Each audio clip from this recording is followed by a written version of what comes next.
But then the question is, why are black men so invested in speaking ill of black women all the damn time? And to me, I'm just done with it. I am so sick and tired. I am so sick and tired of, black men building platforms of speaking down on women. And I think for me, what I find very interesting about it is you do realize as a black man, anytime you come online and you talk down on your women, it makes you look horrible as well. It makes you look bad. It makes you look terrible as black men. The trending topic right now is the Ginger J guy. Right? The Ginger J guy, the Ginger J dude raging against black women and screaming at her. And people were asking me to speak on him. I was like, no, I'm not going to speak on that guy because he's trash. He's the low class of men. But I wanted to focus more on the black men that were there. If you notice, I didn't put his name. This topic is inspired by the video that's going viral. I'm not going to mention his name because I'm not going to give him clout. You see, this is something that I always say to the black community all the time. We need to stop being hyper-reactive as a community. The black community are so reactive. We react too much. That's the issue. We are too reactive. Somebody says something we don't like, we react. Left to me, somebody like that Ginger J guy, nobody would ever know his name. The reason nobody would know his name is because I would have ignored him. The black community, we need to learn how to be quiet. We need to learn how to be mum. We need to learn how to keep our mouths shut. Not everything needs to be not everything needs to be reacted to. Because we have to understand something. This is social media. And social media responds to reaction. So that crappy guy from that chat, right, what he did was terrible. But because a lot of us are liking it, reposting it, sharing it, making stitches about it, guess what? It's going to increase. It's going to grow. And that's bad because now you're giving such guys a platform. But again, I wanted to make a deeper video on this because I wanted to speak on the critical points of somebody's requesting. I wanted to speak on the critical point on black men because that's the focus. I don't know if black men realize that this is affecting us the most. I don't understand if you guys don't realize this is making you look horrible. And I'm so tired. I'm going to make a separate video on this. I will make a separate video on this. But this tendency of some black men to so happily, so publicly, so willingly attack black women is getting on my nerves. You guys know I don't come live. I've probably been this year alone. I have been live maybe 4 times this year. This is like the fifth or sixth time I'm coming live. I don't do live streams that much. But I am fucking tired. I am tired of some black men, whatever trauma you guys have with your mothers, you sort it out there and leave black women alone, for God's sake. I am sick of it. I had to come live because of this. I am sick of it.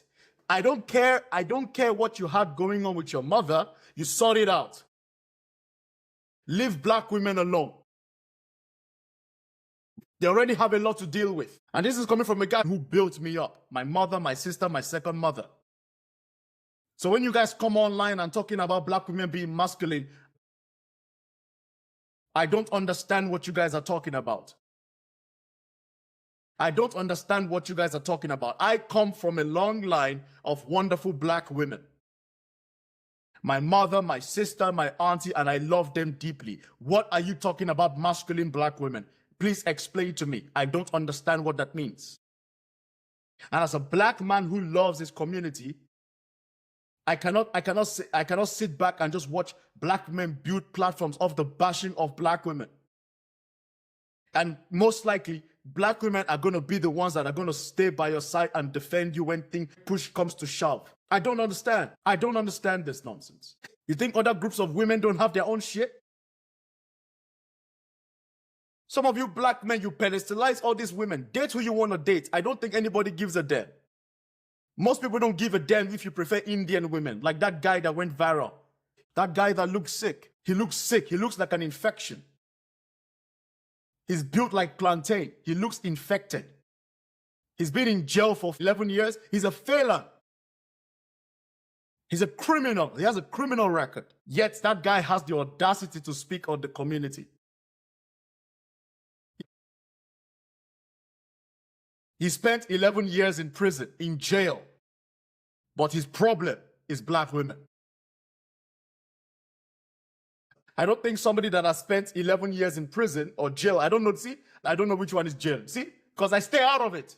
I mix the two words. I don't know which one is which. His problem is with his own mom.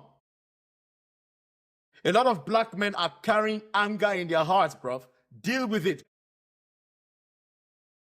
Go to therapy, for fuck's sakes. So many of you men, some of you black men, you just need therapy, bro. You need therapy. You don't need a mic. He will be given a platform. That's the black community. He will be given a platform. He's going to make a lot of money. That is why for me, I said, personally, such people would suffocate. If it was me, that guy would never, nobody would know his name because I would suffocate him with silence. And this is something I wish black community did more of. Stop being so easy to piss off. Black men and black women. We need to know how, we need to learn how to shut up. Don't react. I didn't even know what black chat, back chat was. I didn't know what that was. What the hell is black chat? I don't know those shit because I don't look in that, I don't move in that circles. I don't give a damn. I don't watch such shit. But you know the black community, we love those kind of things. So of course they're going to be big. Of course they're going to be big. I wouldn't have known what those things was if not for my audience. As you guys know, sometimes I forget that I have over 90K followers. So people are always tagging me, sharing things. I'm like, what the hell is this? I looked into it. I saw the guy. Is it just me? He looks purple. The guy looks purple. Is it just me that thinks this guy looks purple? He looks weird. And then I look at what back chat was. A black chat. So, why am I saying back chat? Black chat. He's got purple lips, man. He looks infected. He has all these things to worry about, yet black women were his thing that is on his mind. And I think he went on. That guy is not, I don't think he's black. I'm sorry, that's not a black guy. That's not a black dude. I'm sure somebody in his parents has whites in them. He's not a black dude. And that's what, when I saw the guy, I was like, how dare this guy say all these things? What are we doing as a community, God damn it? My beef is with black men in general, especially with the black men that were there. A lot of black men have misplaced anger. Your anger is not with black women. Your anger is with yourself. Your anger is with your dad. Your anger is with your mother. Your anger is with the society. Your anger is not against black women. For God's sake. A lot of you attack black women because you have zero power in your real life. That is the truth. You can stay in my comment section and put emojis, but that's the truth. That is the truth. Your anger is against your mom. It's not with black women. It's with your mother. You have mother wounds, dude. Go research that. Because you guys will not, you won't go to therapy. You won't do the shadow work. You would get a microphone instead. You won't do the shadow work. We are all traumatized. I'm traumatized too. I did the work. If you're in the black community, you are traumatized. We all are. I'm not trying to act like I'm not. I'm part of this conversation too. I'm a black man. I'm a proud black man. And I'm still speaking about this. I've done a lot of work. The man I was 4 years ago is not the man I am today. I've done a lot of work, and I still have a lot of work to do. I have a lot of things to do. I may never get to the finish line. But one thing I know is that I'm going to try that best. I'm going to do a lot of work. I have a lot of wounds. I'm healing it steadily. But you got to do the work. But you got to do the work. You have to acknowledge that you actually have a problem. But that's the best problem us black men have. We refuse to acknowledge that we actually have a problem. That's the problem with us. We think we are good. We have a lot of problem. And that's why whenever you go on a platform, when you go to the platforms, you unleash your trauma. That guy was speaking from trauma.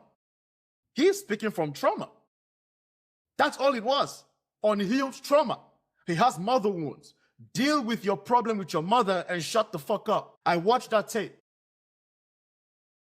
I watched that tape many times because people were asking me to make a video on him. I was like, I will never make a video on that guy. Sharks can eat my balls. I will never platform such a dummy, a low-class bum on my platform. We are not mates. We are not on the same level. I will never talk on that guy, single, alone. Because that would bring down the value of my platform. I would rather have sharks eat my balls while I'm alive. That is why I decided to make a broader topic around him. Because as black, this is how it starts. We need to be able to unleash a lot of things. A lot of black men need therapy, dude. You need to go to therapy. You're a broken man. You're broken. You're broken. You're broken. A lot of black men attack women that look like them because when you look around you, you have zero power. You have zero power. This is the truth. And I know a lot of black men don't like to hear this. The reason why a lot of black men are so hell-bent on trying to hold black women accountable, quote unquote, is because in the broader scheme of things, black men we are the weakest group of men in the world. We have zero power. The only place that we can get power from is from women and children. That is why. This is why. This is why. You pedestalize other groups. Listen, dating interracially, nobody gives a damn. But when you start comparing and say, oh, this is why I date this woman. This is why I date this woman. Are you telling me white women are more submissive than black women? The women that used to kill you, the women that used to make false accusation on you. Every single year, at least 3 black men are killed by their white girlfriends. Why are they still submissive to you? How come they still give you peace? Every single year in America, there's a white woman calling the police on a black man. You guys don't fight that though. You don't fight that. How many black men are in jail today because of white women? How many black men have been in jail today because of a false accusation? But you guys don't do shit. And that's why I said something about black men. Black men only have smoke for other black men and black women. Anybody else, we don't do shit. We're very quiet. The police attacks you every single day, you don't do shit. You're quiet. Black men get brutalized by the cops, you don't do shit. You ignore, you go the other way. There are sundown towns right now in America where black men cannot go. But let's go put black women in their place. African men, your countries are being raped by China, by the West, by other by corrupt African politicians. We're not doing anything about it. But let's talk about women and marriage, though. Our countries are being raped daily by everybody else except us. But let's focus on women. Let's focus on African women and submission, because that is our priority. That is our priority right now. Because we are weak. Because us black men are weak. We are weak. And you know that. I know that. But a lot of you are going to fight this. A lot of you, because of the true powerlessness we have in the world, you lead with ego. A lot of black men lead with ego. That's why whenever you hear things like this, you crash out. You think I'm lying. Prove me wrong. We are weak. We are weak. What are the consequences of messing with black people? Zero. Because we haven't done it. But yes, talk about why you don't date black women. How about that? Why don't you make a 10,000 video now why you don't date black women? So that the whole world can see how you disrespect your own women so publicly. The guy went on to pedestalize Indian and Asian women. I have no beef with anybody.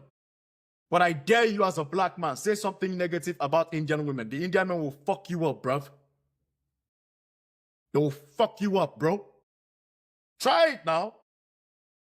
As a black man, open a panel today and talk crap about Indian women. Do it. Since you like to put them on the pet, do it. Say, oh, talk shit about them. Man, they will. Try it. But the black man will be the one to happily and willfully come online and talk about why he don't date black women, making fun of black women's looks. I've seen black women make fun of ridicule black women for their looks. The same women that look like you. Talking about this is why I don't date black women. You think you're a prize? You think you're a prize? Date who you want to date. Nobody cares. But when you come online and ridicule women that look like you and look like me, then it becomes everybody's business. Focus on what matters.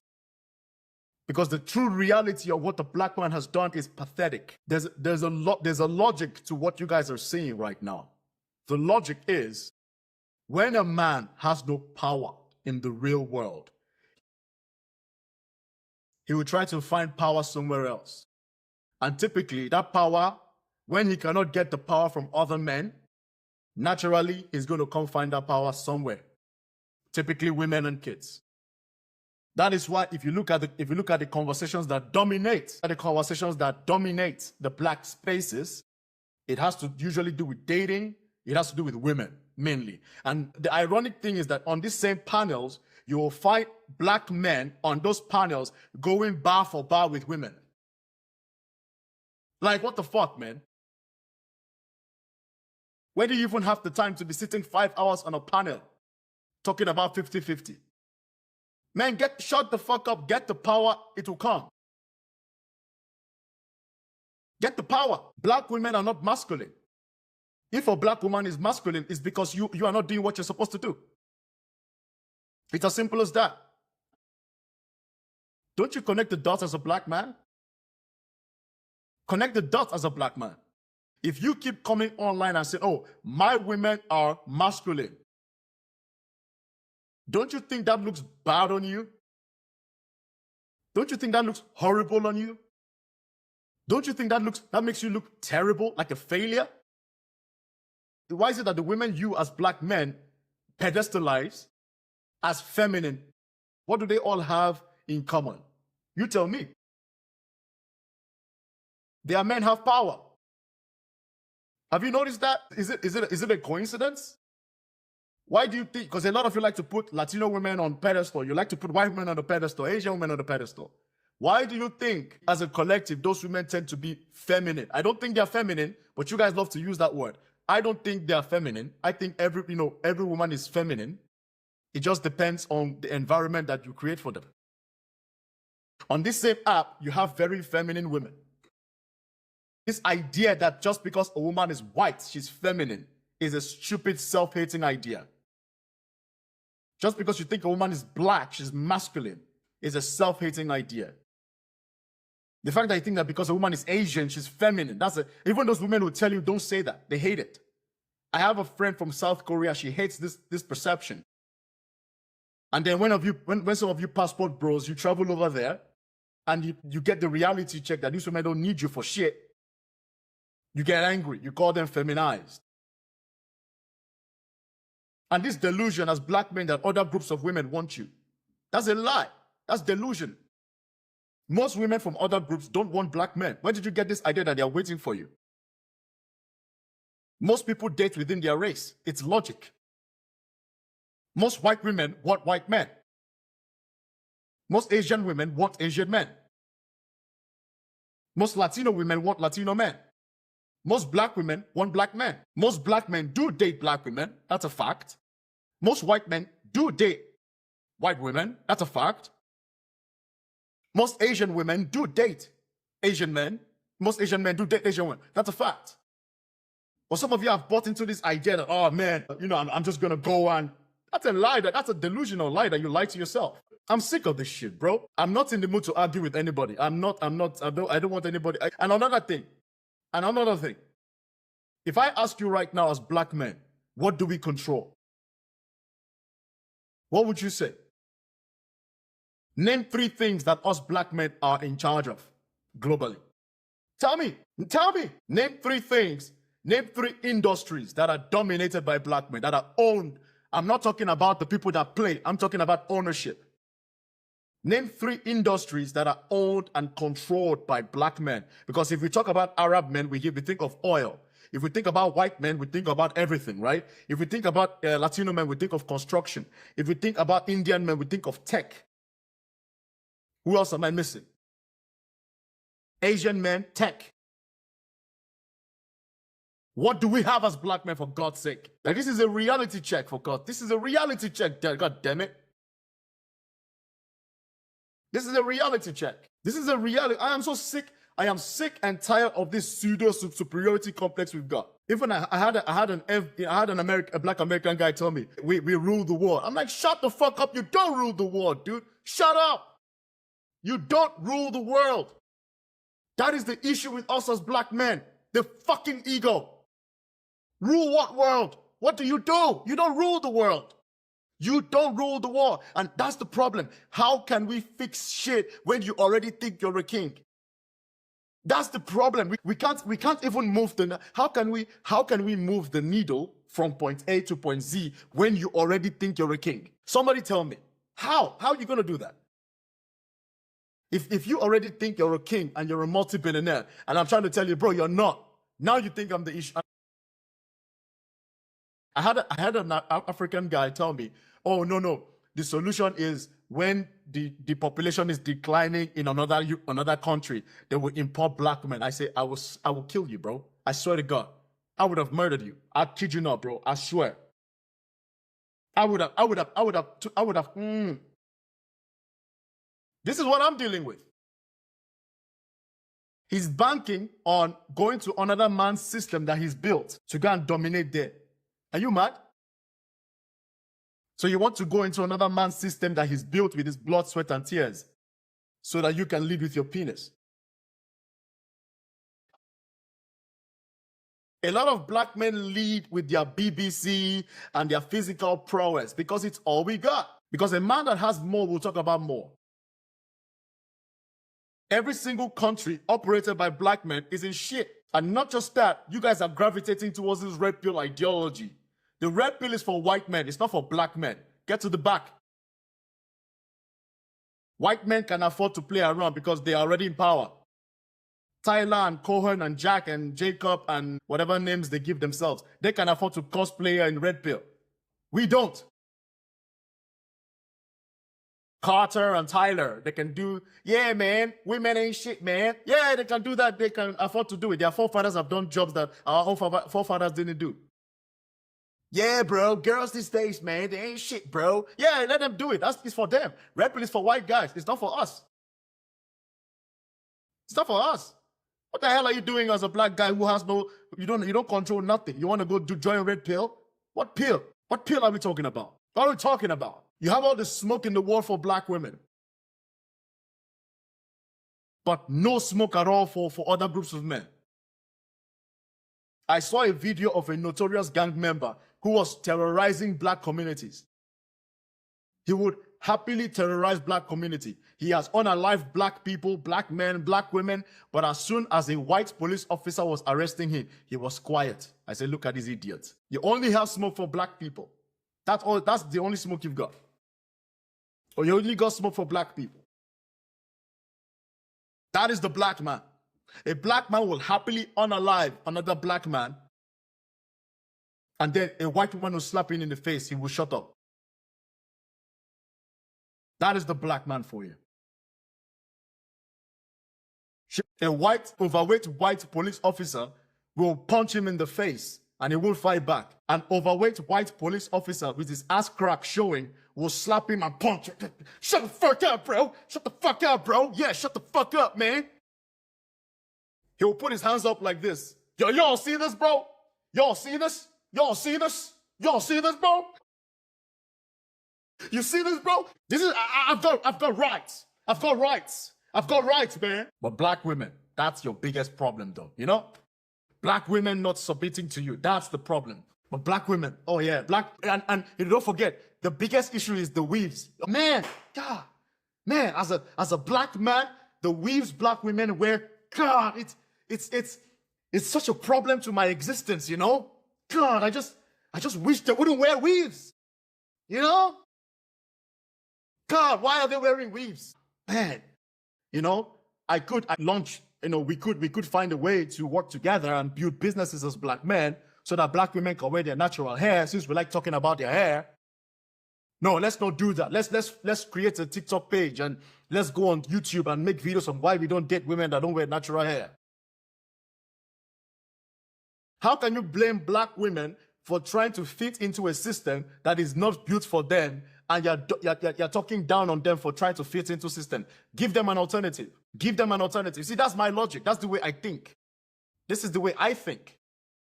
That is the way I think. I look for solutions. I look for practical solutions. I don't give a damn about coming to Yap online. I give alternatives. I give solutions. You want black women to stop wearing weaves and stop wearing wigs? How about you create companies that are owned and built by black men so that you can hire the black women to dress the way they want? Because until you do that, black women are going to have to survive because they have to pay bills. Bills don't give a damn about you. You have to survive. You have to eat. You have to drink. You have to pay bills, right? No? So to eat and to drink and to survive, you need money. Where do you typically get money? Most of the companies, especially in the West, are owned and controlled by white men. White and Asian men, they are not Africans, they're not black. So you have to fit in, even for us black men. So what are you talking about?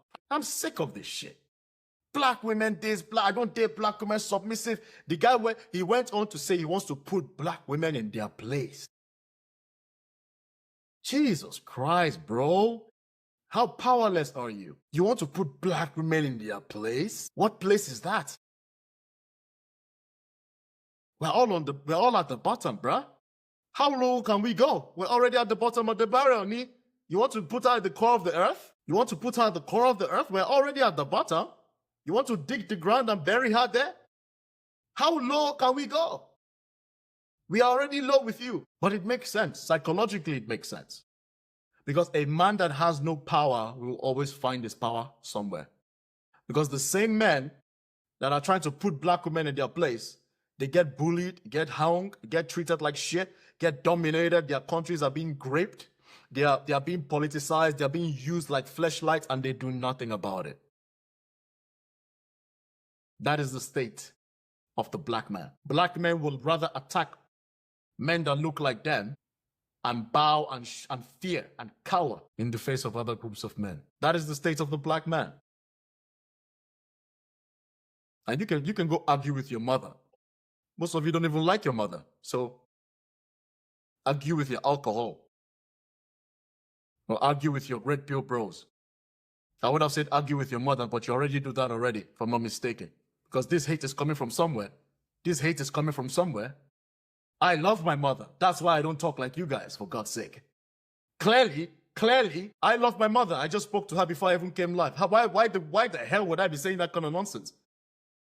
I love my mom. I love my sister. I love my second mother. My second mother, I love her. I love her. I love them so much. Why the hell would I come on and I be talking shit about black women? The fuck? I'm not saying black women are perfect, but damn.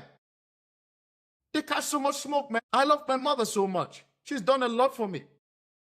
I love my sister so much. She's done a lot for me.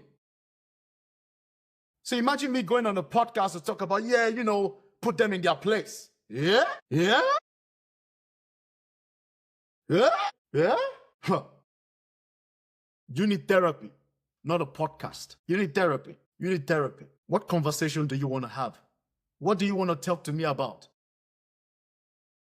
What have I said that's wrong? And black women are not a monolith. Just like black men are not a monolith. What do you want to talk to me about? You guys always want to have a conversation. About what? About what? What have I said that's wrong? This can be proven by fact. Tell me. Like, what do you want to argue semantics? That's what you probably want to do. Oh, you know, Kings, they define this. I'm not in the mood for that. I'm just not in the mood. I'm really not in the mood for that. I'm really not. You want to have a conversation about what? Oh, it's Ari. Oh, okay. Oh, shit. But Ari, I'll bring you up. Ari, I got you. Ari, I got you. Ari, I got you. Just give me 2 minutes. Give me 2 minutes. But Ari, you gotta come with some points. I don't want to argue semantics. You gotta come with some points though. I like you. I really don't want to come with like going in. I'm really not in the space for circle. Come with your points and let's but give me 2 minutes, okay? And my thing is this: as black men, I don't know what else you guys want to say and what kind of conversations you want to have. Black women are not your problem. And other groups of women also have their own things. If you black men think that other groups of women are just perfect, then what that tells me is you've not interacted with other communities. You have not interacted with other communities. The reason why you think these women are feminine is because of typically the hate you have for black women. That is why you guys think these women are feminine. Women are women. Let me tell you something. Women are women. Whether she's white, whether she's black, whether she's Hispanic, I have seen them all. I have seen them all. They're all the same. They're all the same. Women are a response to their environment. Women are a response to their environment. You think single motherhood only exists in the black community? Have you checked trailer parks in the white side of America? Women are women. You put other groups of women on a pedestal because typically of the self-hate you have. I have no issue with interracial dating. Date who you want to date. I don't give a damn. It becomes a problem when you come online and start doing hierarchy thinking. I don't date black women because of this. This is why I do this because of that. Now that's a problem. And guys, look, this platform is not for everybody. If you guys don't know how to use your... Listen, if you guys know my name, if you guys have been watching my content, I am Mr. Kingsley Unfiltered. I don't play funny games. There's a reason why that Unfiltered is part of my name. If you don't know how to put two and two together, this platform is not for you. Please walk out.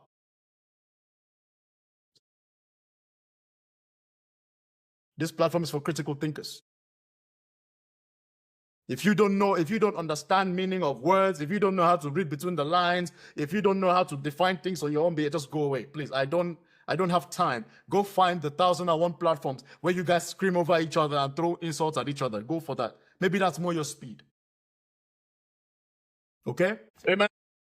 Hey, Mr. Kingsley, what's going on, brother, man? Long time. I'm good, brother. How are you? Yeah, I'm not too bad, man. I haven't been on live for a while, and I saw your one, and I was like, yeah. I think this year alone I've been live maybe 4 times. okay, It's probably okay. 5th or 6th. Yeah, but tell me, man. Let's go straight to the point. What's up? No, your live is the first live I've seen, like, coming, you know, like, I mean, like a black man coming from this perspective. Do you know what I mean? Because I've seen a lot of the lives. Like, I haven't jumped in. I've just seen them, and a lot of them are defending the argument. So I just want to say, like, They were defending the guy. Yeah, there's been a lot, man. A lot of people. I know a few people well, and they had lives, and they were defending it because they were saying trying to explain what he meant.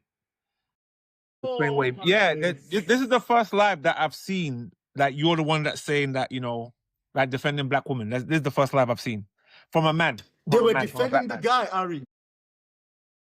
Every live that I've seen with black men, they've been defending him. This is the first live I've seen. This is the first live I've seen. You're the first person I've seen defending black woman. A black man defending black woman. This is the first one I've seen. I'm not even gonna lie to you. I know some guys well, like I know them in person, and they've made live and they've been defending the whole thing. You know what I mean? Like, to be honest, like, you know how I am, and like, for me to say this, when I saw that video, I was disgusted, innit? And for me to be disgusted, like, I've got like a lot of, like, I hate to say this, but I've got like a lot of like red pill thing in me. But even when I saw that, I was disgusted. Do you know what I mean? Like, it's pointless. The whole statement was pointless. There was no solution to it. It was just a pointless rant. Do you know what I mean? And then when you heard the whole story, how he was in prison for 11 years and the woman cheated on him and it was just stupid. The whole thing was stupid. It didn't make any sense. It was just like, and the fact that people are trying to justify it, that black men are trying to justify it, it's sad. It's really sad. Crazy to me, it's sad, man. I think that's the saddest thing. I don't even think what he said is bad, but I think that black guys trying to defend it on lives, I think it's sad. Because I've seen panels. That's the sad part.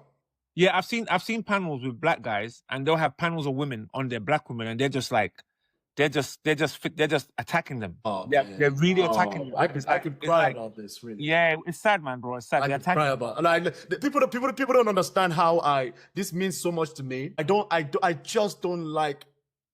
I have no issue with interracial dating. I don't give a fuck. I genuinely don't. You understand? I just don't like when black men come online and just so unnecessarily as well. Yeah. Just start bashing the women that look like, because I come from, like, black women have been nice to me. Listen, I've had bad experiences with black women too. But I've also had bad experience with black men too. People are good or bad. They're criminal black men. They're good black men. Yeah, for sure. They're criminal white men, good white men. Like people are, you understand? But I don't like the fact that as black people in general, we never get the grace. And black women in particular, they never get the grace of individuality. And it always seems to me that anytime a black man has a beef with his mother, because this is where it typically stems from, all of a sudden, any opportunity he gets, he needs to now speak on it. But you know, Ari, one thing that I need to highlight as well is this. The black men that are defending such a guy, they are dumb because that guy, I don't even want to mention his name, that guy probably has said things about black people and black men in general. Because I'll tell you this, it's never isolated. If he has this vitriol towards black women, I guarantee you, he has issues with black men too. He has issues with his blackness as well. He has issues with black community. And you don't want to know the kind of things he said behind closed doors when black people are not around. You don't know the kind of things he allows his non-black friends to say when black people are not around. You want to bet me he says something like that? I can guarantee you. I think he had some issues growing up. Like they were bullied a bit because of the way they looked. I think he said him and his brothers looked the same. So people tried to bully them and stuff like that. So I think he said some stuff. I think he sees himself as, he says he's fully black. He said that it's from his great-grandparents. Because his mom and dad are black like you and me. And his grandparents are black like you and me. But his great-grandparents is where it skipped 3 generations or something like that. And him and his brothers are ginger. They're ginger looking. And they had issues growing up. I think they grew up in a black area. So they had issues growing up. But so I don't deal with it. Leave black women out of it. I just feel like it's low hanging fruit, Ari. It's like, let's be real. As black men, right? Like we have bigger issues to deal with. We got bigger fishes to fry, bro. Like the world has guys, do you know the world has changed forever? The world has changed. AI, bro, jobs now, to get jobs, it's gonna be, if it was 2 times harder before, it's 10 times harder now to get jobs. Because of AI, because of streamlining. 300,000 black women lost their jobs this year alone. I don't know the number for black men. I don't know. But 300,000 black women have lost their jobs. I saw black men celebrating that shit. Why don't we focus on, okay, what can we do as black men to start creating companies, to start creating jobs so that we can employ people in the community? What can we do to start owning shops? The guy, I've seen black men pedestalize other groups of women. Do you want to understand why those women are the way they are? He pedestalizes Indian women. You want to know why Indian women can claim to be so quote unquote feminine? Indian men own power. They have power. They literally run UK, no? They run London. They run the hotel industry. They own a lot of telecom companies and stuff like that. And who do they hire?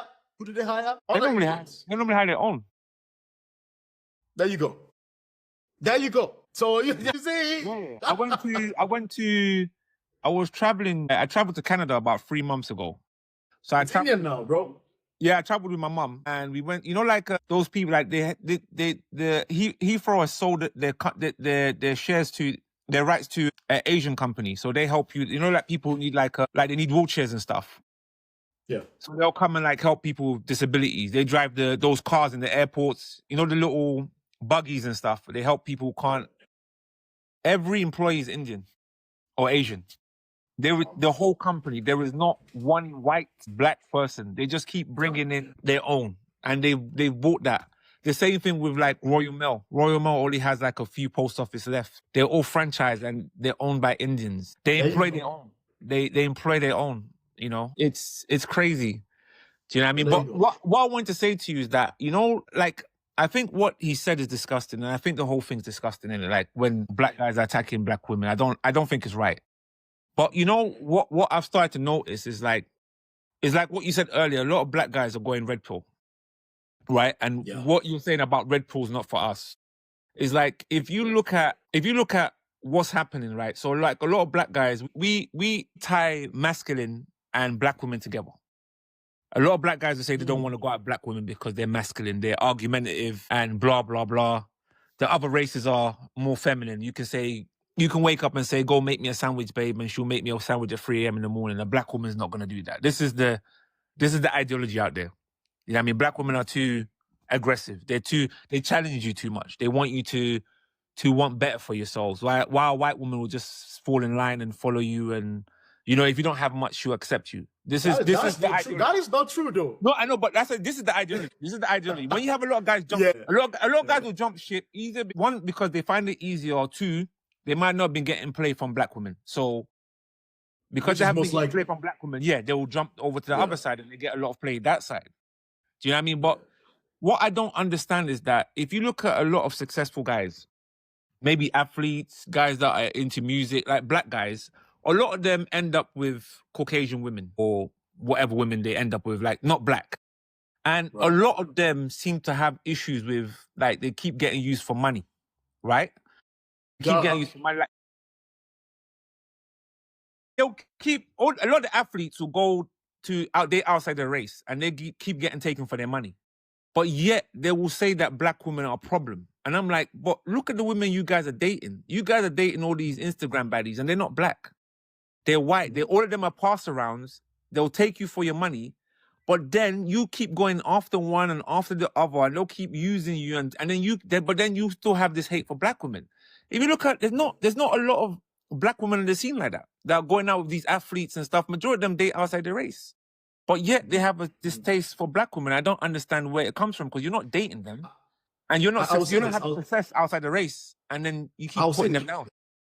I will say this. The reason I don't really like using the athletes and entertainers as an example to gauge black men is because, and a lot of black women do this, Ari. I hear you, bro. I agree with you. I just want to correct a little thing that a lot of black women do. They make this mistake. A lot of black women look at athletes, right? They look at celebrities, because they message me all the time. Oh, but Kingsley, black men don't date black women. I'm like, that's not true. 80% of black men are married to black women in America. Yeah. And I don't know if that's in the UK, but I'm guessing it's more, because most people date. I think it's 85%. 85%. There you go. So most black men, regular average black men, date and marry black women. So that's a fact. And that is true. And black men do marry and date black women. Now, they may not date you as an individual black woman. It doesn't mean it's not happening. But I feel like a lot of black women, they look at the athletes, they look at the basketballers, and they look at the NFL players and the Premier League guys, right? But the thing is, those guys are like 0 point. It's a super small percentage of you get what I mean, Ari. So it's not fair to compare you and me as black men to those guys, man. You know what I mean? So, but to your point, right? Why do non-black women get the grace of being quote unquote gold diggers, right? And black women barely dig for gold, get slapped as gold diggers, right? It's because of, honestly, bro, I don't think I know the answer. I'm not going to claim to know what I don't know, but I will say it's unfortunate that a lot of black women and black people in general, but black women in this case, don't get to be human. If that makes any sense. Like, there's this dehumanization of blackness around the world. Black people are not seen as humans for the most part. We don't have the right of emotions, right? I mean, look at it, for example. White guys in America pew people all the time, every single month. Yeah, for sure. But if you ask people who is the most violent, they'll probably point to me and you. Yeah, I mean, for sure. I literally I was on a panel of some guy, and this white guy came on and I was like, oh, but look at black people in America. They are 13% of the population and do 70% of the crime. I was like, that's not true. That is not true. Black people in America are not the most violent. That's a lie. And when I challenged him, he agreed with me. I was like, oh, so you knew this. Then why did you use that statistic? The most violent group in America are white men. There was 4 million arrests in 2021. 4 million of that, 3.1 million of that arrests were white men. 1 million of that arrests were black men. You understand? From armed robbery were white men to SA, where SA, you know what I mean by SA, right? SA murders. White men were more along those lines. So I'm like, what the hell? It's not fair to tag black Americans as violent. They're not violent. Compared to you, you're way violent. But that's my point is this. This is the essence. This is what, this is the view of black lens from a white supremacist mindset. Black people are not accorded emotions, right? White people can do anything and still be seen as the innocent ones, right? But I think when it comes to Black women, it's just, again, I don't know the reason. I'm just throwing things out there. Indeed, if you look at like women fleecing Black men, most of those women are not Black women. They're not Black women. Like, look at Shannon Sharp. When Shannon Sharp case happened, he's a perfect example. But you know the thing about it, Kingsley, the problem is like, you know, when that stuff happens, right? A lot of people see it, right? And they're influenced, right? They'll start saying, that's when they start going to red pill mode. And then when they start going to red pill mode, then it also comes in when they start attacking BK women as well. Do you understand? But they're not looking at, you know, like most of these women are not BK women. Do you know what I mean? And I don't understand it because I grew up in London, innit? So I know I have a lot of friends that don't date Black women. I had a friend that dated one Black woman and he's been dating Caucasian women ever since. And he would tell me, oh, they're too argumentative, they're loud and stuff. I'm like, where are you getting this stuff from? TV? Like, and a lot of people, there's a lot of guys that think like this. There's a lot of guys that. Yeah, I get it. I don't know where it comes from. I can't say that. So does it mean that is it out of the air or are I'm just asking, or are Black women more argumentative? Do you understand? No, I'll say this. Okay, I'll say this. And please, guys, please. I don't like saying this. Just tap the screen, please. Don't forget to tap. I see some of you doing it. Please do it. Fantastic. Thank you. I know live streams now. Just as a quick tangent, it seems running a live stream on TikTok is like a full operation now. I don't have the energy. But guys, please just do me a solid. Just please just keep tapping the screen. So I think. But no group is perfect. Every group has their shitheads, man. You understand what I mean? Like, I don't think. That's a good question, Harry, bro. That's a very good question, and I don't know. You get what I mean? Because like, I get what you mean. Where does it stem from? Where does it stem from? I don't want to say self-hate. I don't want to say self, because people like to. I think people using self-hate is just like a blanket. I don't know. I don't know. I mean, we have a lady. I think that's a woman doctor or something. Maybe she can speak on it. I'm a man, so I can't really. I've never felt that way. Could I just put a point to you? Could I put a point to you? Do you think, like, this is not me trying to be rude. Do you think is because this is just a point? Do you think because the other races are easier? I don't think other races are easier. So like, for instance, like, for me, do you know what I think it is? I think Black women's standards are higher. That's why they see them as problematic. Because I feel like I could be a guy on benefits, right? And not working, and I could get myself a decent Caucasian woman. I'll struggle to get myself a decent Black woman. I just think their standards are higher. And that's why people try to say it's problematic. Because I could find myself a Caucasian woman. Wow. She's a 5 out of 10, she's a little bit overweight, and I could live in a council flat and we could just jam on her benefits and watch TV and watch Deal or No Deal all day. You think that's true though, bro? To be honest, Kings, I'm not gonna lie to you. I've dated both. 85% of what I date is Black women. My priority is Black women. But I find Caucasian women to be easier. That's just me, innit? And I think that's why that's why I think a lot of guys go there, because it's easier. You can get away more. I can cheat and she might forgive me. A Black woman will be like, you're out. I think they're more. That's not they have true. high standards. I think they have. Okay, guys. Doctor, I'll come to you in a minute here. I'll come to you. Okay. Let's let people land. I'll come to you. You're next, because I want to get a lady's perspective anyway. Just give us like 30 seconds, okay? Yeah, I just think they have higher standards. You know what I mean? Like, if I'm a guy with money, I could go out and just run around, do what I want, and I could have a woman at home, Caucasian woman, and don't have it. A Black woman, like, no. Even if I have money, she'll be like, I'm not falling in line, because a lot of these guys that have money, that play around and doing this stuff. I don't like to talk about like the athletes and stuff. That's why I think a lot of them deal with Caucasians, because they're okay with that stuff. As long as the money's there, it's cool. Black women just have high standards. Even if you have money, they still kind of have high standards. They don't want to be rolling around with 3 other Black women and be like, that's my thing. They still kind of, not that they don't do it, but I just think their standards are higher. That's just me. I will say this. I will say that, again, because I've heard some of the rhetoric, is that non-Black women, and even where I live, right, a lot of the whitey women here, like, they don't, to your point, I think I can see where you're coming from, like, they don't really need much, in a way. Because I have friends that do date interracially. They know not to talk shit about Black women, though. So that's it's all good. Like I know a guy, he lost his job. She was the one paying the bills for a minute until he got back on his feet, and then back to, there was no like stuttering, Anyway, I've seen that happen in real life, right? Now, do I know, is it true or not? Can I use that as a way to, because there's only one though. Can I use that one experience and say, oh, this is why? I think that's pushing it. That's pushing it. But let's get the lady's perspective, then we'll go to one element. Okay, Dr. I can't say the full name. I see Dr. Financial, is it? Hi, good evening. Thank you, Kingsley, for adding me to your live. I really appreciate it.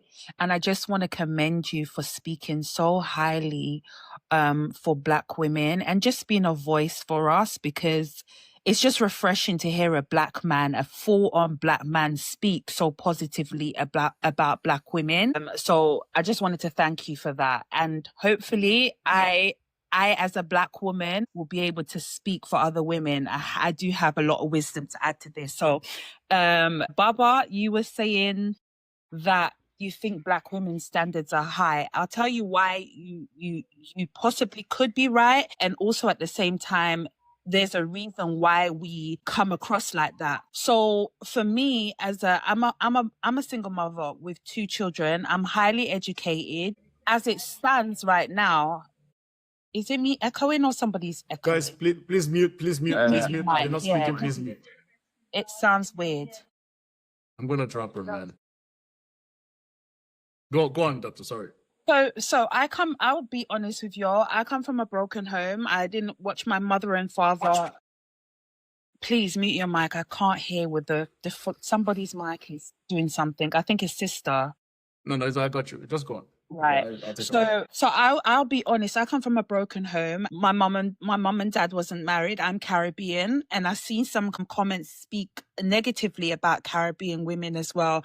However, I was brought up here in the UK. I came here when I was 6, and everything I've had to go through as a single mother. You will love a Black man. Black women love our Black men. However, some of the times we're not fairly treated well. You will love a Black man and he thinks it's okay to cheat on you. All right. We're not going to touch on that because that's a very big, broad place to touch on, right? However, you expect to cheat on us and disrespect us at the same time as doing that multiple times, and we forgive, because we do forgive our men when they do cheat on us in some cases, right? Not all situation a Black woman's going to sit there and take it. However, we've learned to endure so much hurt, so much hate, so much trauma from our men that it seems as though we should accept that, and that's what we should put up with. However, Black women now, a Black woman like me, I've worked so hard to master myself to be a mother for both my children with no support, no help. However, I refuse to be that category where I'm put in a little box and that she's a single mother, she's not going to become nothing in life. I refuse to be defined as that because I come from a broken home. I refuse to be defined as that. I don't disrespect a Black man. I just want to improve a Black man. Any man that I've ever dated, I've always added to them. I've always left them better. Do you understand? Except they tear a bit and piece away from me each time. And then I have to go away and heal myself. So this is where the standards becomes higher now, because so it's a protection right. of stuff.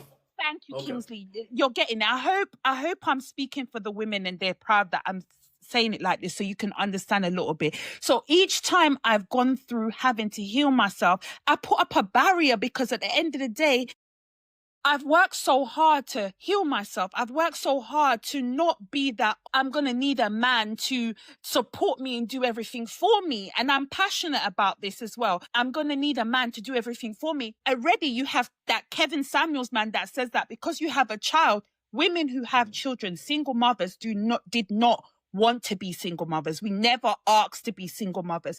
However, every person is flawed. You understand? We all have our flaws and we all make mistakes. I'm not going to say my kids are a mistake, because I believe that kids are a blessing. However, I refuse to be that one category where a man will look at me and say, she has 2 kids and that's too much of a burden for me to carry. Yeah, but you know, so sorry to interrupt you there. I feel like this single mother topic is a very disingenuous one that comes off also from Black men. Because Thank black you. men will bash black women for being single mothers, and then go and marry and date white single mothers as well. For example, case in point, there's this guy called No Fugazi in the US. He's very big on, he talks on single mothers, black single mothers. He talks down on them all the time. Turns out he's dating a white single mother with like two, three grown kids. Imagine. Kingsley Yes, I know him. The guy with the black. He does that. Kingsley, the plaits and the beard. Kingsley, we get so much shit. No matter what, if we stay silent, we're too bougie. If we stick around, we're doormats. Like every single thing that goes on, blame a black woman, and it's just unfair because even when I get it. It's so unfair because. Very unfair, Be honest with you, I don't think I'm not gonna say I've never hurt a black man, but I've never insulted one and belittled him. I've never ever done that. So however, publicly too. Right, I've never done that. I've always been a woman that will never. In fact, I've dated man that has no money, and I've put him on a pedestal. In fact, if I'm going out and he has no money, I'm putting the money in his pocket before I leave the house because I'm protecting my man. So therefore, you cannot say there's black women that won't do that. I may not do that now because you understand what I'm saying? I may not do that now because I've been through that. So I've done every role there is already.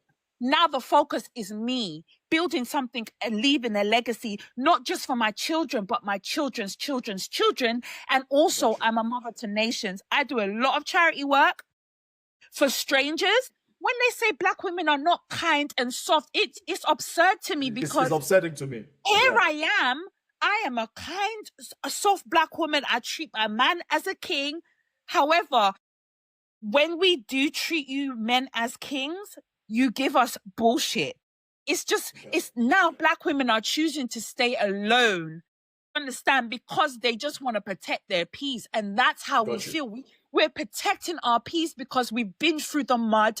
No matter what we do to make you lot's life better, it doesn't fit it well with you. I'm a woman. My man doesn't have to ask me, Kingsley, to get up. If we've just been intimate, I'm bloody hungry. I'm tired. I need a drink. Babe, do you want something? I provide when a man comes in my home, which is very rare, his favorite drink is there. You don't need to tell me what you like. I observe. I'm observant of the things you like, the clothes you wear, the perfume you like, the kind. That is a black woman. We pay attention to the things you like, and we double that and multiply that and make sure that is in your home. So I don't know what type of black women you lot are dating. Sorry, can I ask you a quick question? Just a quick question. Go ahead. What's your solution then? Is it? Keep it quick. My solution is you're going to be alone? Are you going to still date black men, or are you going to date outside your race? What's your I just want to find out what. And there's nothing wrong with dating outside your race if that's no. Kingsley, whatever God says is for me will be for me. If it's a black man, it's a black man. Okay, you know what I mean? Yeah. Okay, let's go to one. Okay, guys, so let's do this. I don't like putting timers on people. I don't like interrupting people. I'm trying to make it flow. We're all grown-ups. So guys, please make your point. I'm not going to stop you. Make your point, but also be considerate of other people. Okay, guys, just elements. The floor is yours. Welcome. I won't be very long. And yeah, sister, Dr. Finance, really appreciate you. We love you, black men. And the thing is, the problem we have right now is that we black people as a race, we are just divided. We're just wasting our time, and we're not understanding that there is a strategy. There is something else bigger than us. We're wasting the time on us, but there is something bigger than us here. You're talking about, all the topics we talk about, even any topic we talk about, we divide it. Anything we divided, but the problem is what? While you are in UK, for example, as a single mother, or in the US as a single mother, I'm telling you, just take a trip to the 54 countries in Africa. 54 countries, I'm telling you. 1 billion and more than 1 billion in Africa. I live in Europe. You have black people. I'm just saying that, this is not the issue. The issue is that there is a whole system out there trying to put us down and using also the brothers, the sisters against each other. This is some kind of truth we don't understand. So right now, why I get on this live, I haven't been on TikTok for a while. Yeah, I'm very new to TikTok. So I've been hearing a lot of lives about relationship, about this, about that. So I really appreciate to have something deeper, a deep topic about Black people here with Kingsley, because really you have to think about something. The Chinese is a winning community. Why? Because they stick to each other. The Indians, you were talking about the Indians. Go to South Africa. Yep. They're powerful in South Africa. They're wrong. They're powerful in the UK. The Jews too. UK, I really think even, in the UK, the UK, you had a prime minister who was Indian, yeah? India, yeah. Just to let you know how big what they were able to reach. You understand? The mayor of London as well. His wife was a billionaire. So you understand? His wife's parents are billionaires. Yeah, billionaire. Did you see the last Forbes ranking? The richest man in the world right now, who is he? He's African. He's Black. Aliko Dangote is Nigerian. Oh, the richest man in the world. 2 weeks ago. Yeah, that's correct. He is the richest. Yeah, okay. So just to tell you, just to tell you what, okay, guys, we powerful, but we divided. When one is shining, okay, you were talking about celebrities. As Kingsley said, the celebrities we're talking about 0.5% or whatever. And you know what? These people, they're kind of victim. They're kind of victim of a system. When you from my home country is Ivory Coast, DJ Drogba country. You have heard probably about DJ Drogba. So I'm a big fan of football and all that. So and in my country we have a lot of young people who get rich or wealthy through football. So they come down to our country, they buy them, they send them to the UK, to France or whatever. And what happened? I'm telling you, there is a whole system. As soon as they get into a club and whatever party you go into, they make sure that it's only white girls around you. Whatever That's party, true. whatever true, event, it's you true, will only true. see black or white girls. That can't be true. That can't be true. No, it's true. No, Kingsley's correct. Kingsley's true. I'm sorry. Kingsley's true. I'm It's been sorry. happening for years. Bullshit. It has in football No, for Kingsley's years. true. Bullshit. No, I'm just giving an example of celebrity to say that it's a system. There is a system around there. Yes. That's true. They make sure that when you finish playing, my friend, you finish playing. No, y'all. Okay, no, I'm not going. They're surrounded by all these gold diggers, gold diggers or whatever, to make sure that they don't let access to our black queens or models or whatever. You have black models who are in London. They're walking around the street. They can get their pass to go to a club where they can meet I don't know, an Arsenal or Manchester or whatever player. But they make sure that you don't get in. Yeah, they do that. Like Kingsley, there's clubs. Guys, let him talk. Guys, come on. Okay. Please, So this was for the celebrities. But let's talk about power community. Element, you gotta land, bro. Okay. This is my last point. The Jews. The Jews is a community. Them for 40, 50, 60 years, they've been so powerful in the banking system or whatever, in the business, in whatever business they do. They make sure that, I always have this as an example of a Jew guy just landing in an airport. I'm not going to say which airport, but he just landed in the airport and he said, this is my first time in this country. I want to go to and they take him from the airport. They show him the Jew community around there. He said, I'm broke. I don't have anything. I'm here. Can you help me? And they will give him a loan. 5 years later, 10 years later, he's a millionaire in his community. You understand? Yeah. And he's bringing also over Jews around him. The same thing. Chinese do that. Indians do that. Everyone do that, but not black people. Why? Because we just divided. Right now, it's even. I'm gonna just finish there. You see the African American, when they see an African, they're like, these guys. We all black. They say, oh no, we're not African. We don't care about you. You go to China. You're walking in the street. Most okay, you're African American. You're African American. You're a South African. Black from South Africa. Black from America, black from South America, black from Africa, black from Europe, black from wherever you're walking in the street. In China, they will say, oh, this black guy. They don't care whatever. Even if you open your mouth with your accent, your American accent, your UK accent or whatever, they will just end up saying, yeah, you black too. What we have in common is our color. That's it. So let's be real. When I go to an interview, when I was younger in Paris, I'm telling you, in Paris, I'm going to an interview. When I see in the interview panel, when you see another black guy, because you will see only white people sitting to interview you, but they will take another black guy to sit down in the panel, and he will be this one who's gonna say, we don't want your profile here. They always make sure that it's the black who is going to put down the other one. I just wanted to say I agree with everything you said before you started to bring people up. To be fair, this whole conversation is actually quite embarrassing. I've had to just mentally distance myself from BLK people as a collective because a lot of the behavior is just not what I would do in public personally. And I think this conversation is a lot bigger than just dating.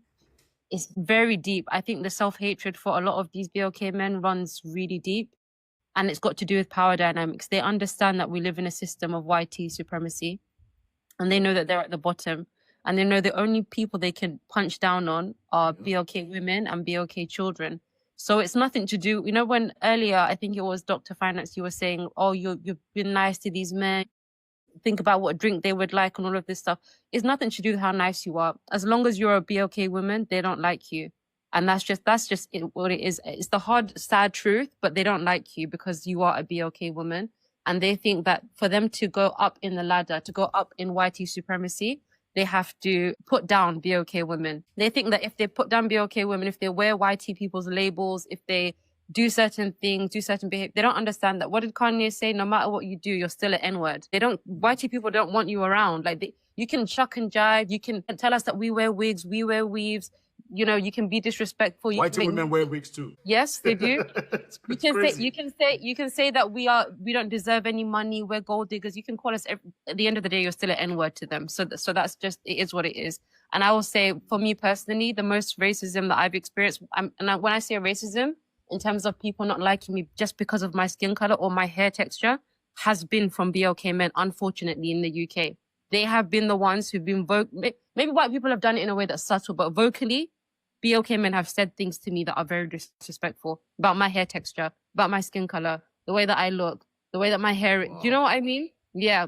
YT people are racist in a different way. They won't directly say to you, you're this skin color. Do you see what I mean? But BLK men are very confident to tell you, you're dark skinned. I prefer light skins. Your hair. Do you know what I mean? It's just and for me, I realized a long time ago that it's not me who's the problem. These men have deep self-hatred wounds that we can't fix. We can't love them enough to make them love themselves. And also this thing about us not being protective of them. When we are protective of them, they call us masculine. When we don't submit to them, first of all, when they say submission, this is the part I find crazy because you were speaking about this, about the industries, how Asian men own tech and blah, blah, blah. Yeah. What do BLK men own? What are we submitting to? That's what I don't understand. You keep saying... That's the thing, right? Submit to what?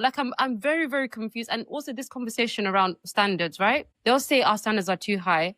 They'll talk from both sides of their mouths. Our standards are too high, but we're the highest level of single mothers. At the same time, they'll say to us, Kevin Samuels will come and say, your standards are too low. That's why we've got so many single mothers in the community. You need to put your standards higher. You need to choose better. But then now you're saying that our standards are too... So it's just like, we can never win. And I realized the reason why we can't win is because we are BLK women. It's not because what we do, it's because of who we are. They don't like black skin. They don't want to see blackness in their children. That's why they're running to all these other groups of women. Those women are disrespecting them, being violent on them, putting hands and feet on them. unaliving them. Then when these men are unalived, what did these families come back and do? Please come and march for my son. And he's got all of these string of tweets saying how much he hates BLK women. I could go on about this topic forever. Like, even Kevin Samuels, how he used science to explain how BLK women are ugly and all of this sort of stuff. Oh, shit. He did. There's a video of him using science saying that's the reason why BLK women are at the bottom. And what did the black men do? They followed him and said, they've completely, and this is not all BLK men, but a lot of them have completely submitted to YT supremacy, but they're not coming back. So it doesn't matter how calmly you speak, you're aggressive. It doesn't matter how nice you are, they don't like you. It doesn't matter how much you do your hair, you're ugly. That's just what it is. Like, they will let YT women scream in their faces. I remember this guy from Love Island. I don't know if you saw it, that lady Faye. She was screaming at this man for a good 40 minutes. They even had so many Ofcom complaints because of how she was screaming at him. Not one BLK man came and said she was aggressive. They never called her aggressive. And the last point I make, 'cause I don't want to speak for too long. You know that point about, what's his name? Shannon Sharp. The reason why they'll never call those YT women gold diggers is because they don't think we deserve money. They don't think we deserve to be treated like a woman. Do you see what I mean? This is what it comes down to. When they say things to you like, "Oh, you're a gold digger," it's because they don't think you deserve that treatment that every woman should get, being protected and provided for. They don't think you deserve to be protected and provided for. That's why even if you say to them to look after their own kids, they'll be like, "Oh, you're a gold digger. You wanted me to pay child support? You're a gold digger." So I'll just land my plane there. I could go on about this topic forever. No, thank you so much. And I got a quick question for Baba, because I think Baba is the guy. I've been hearing a lot of the black women that I know, the black girls that I know, they have been consistently talking about how black UK men always attack them for their skin color. I've been hearing it a lot, man. What is going on with the black UK guys? And they're black too. Too much on the skin color. I know the hair. I've been on lives and yeah, but I've heard it all. I've heard it all. But the skin tone one is quite new.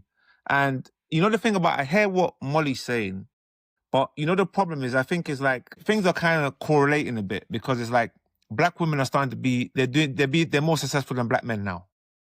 Do you know what I mean? Like, you guys are doing better. You're earning more. Do you understand? So your standards are higher. Do you know what I mean? You guys have come, like, I mean, black women are the most hated people on the planet. You know what I mean? You guys have come a long way. So now you're earning more, you're doing better for yourselves, and you want more. But it kind of seems like black men are kind of like, I don't want to say regressing, but it feels like we're stagnant. We're kind of being stagnant or regressing. We're like, okay, she's educated. You're doing this, you're doing that. It's too high. Lower your standards. Let me do this, let me do that. Because that's what I was saying earlier. Like, I believe YT women and all these other races, they let you get away with more. And I think this is the big issue. And when it comes to black women, it turns into an argument that you're too demanding, you're aggressive and this and that. I think it just comes down to that, because I know guys that weren't getting play from BK women. And as soon as they started going to YT women, they were getting play. Because their standards are higher. A YT woman can look at you. I'll just land it quickly. A YT woman can look at you. She can fetishize you. She can just go out with you because you're a black man. A black woman is not going to go out with you because you're a black man. She's going to look at you and be like, "Oh, you're a good-looking guy, you blah, blah." They kind of look tall, muscular. You look like Stormzy. Yeah. Do you know? If you look at from school, a lot of guys that I knew that they couldn't get playing. And as soon as they left school, they were just dating all these decent-looking YT women. And they were loving it. Do you know what I mean? Because they weren't getting play from the BK women because their standards were higher. Like, a YT woman, she doesn't really care. If you're black and she likes black men, that's it. I don't. No. Thanks for insights. So the interesting topic here is that, I think one relevant issue here is that we're all on TikTok having discussion, right? And the interesting point of it is that it could be relevant, it could not, but I'm going to bring it up anyway. The discussion of the issues with Black people and their identity and their self-hate, Stockholm syndrome, etc., is so interesting because in the 80s and the 90s, people used to sit down with each other and have conversations, either over food. We would get together, we would have barbecues, we would have, at least coming from the Caribbean community. I'm coming from Jamaica, living in Canada. And, there was more of an organic way of resolving issues. Now I find people are on Facebook, TikTok, Instagram. I just recently opened TikTok because a friend encouraged me to do so, right? But the interesting thing is that a lot of, the newer generation, with no disrespect, because I'm coming from the older generation, as I said, I was a teenager in the 90s, so that should give you a little bit of perspective, right? But the interesting thing about it is that TikTok and these social media platforms are now the space for us to comment together and talk about these issues where, other communities, which I'm not going to get into or I've mentioned all the other communities and who they are, but other communities have actual, even with COVID, with advent of COVID and with the advent of being disconnected from one another, they have ways to get together with one another to resolve issues. But Black people are left on social media because the self-hate in this generation is so deep that people don't even have a platform for us to generate ways to communicate with one another, because the self-hate is so deep. This is probably why this freckle man face or whatever came up and, came forth with communicating in this way, because this was the first time he got to sit down in front of Black women and express his feelings. He probably never wished. He has a history of doing that, by the way, sister.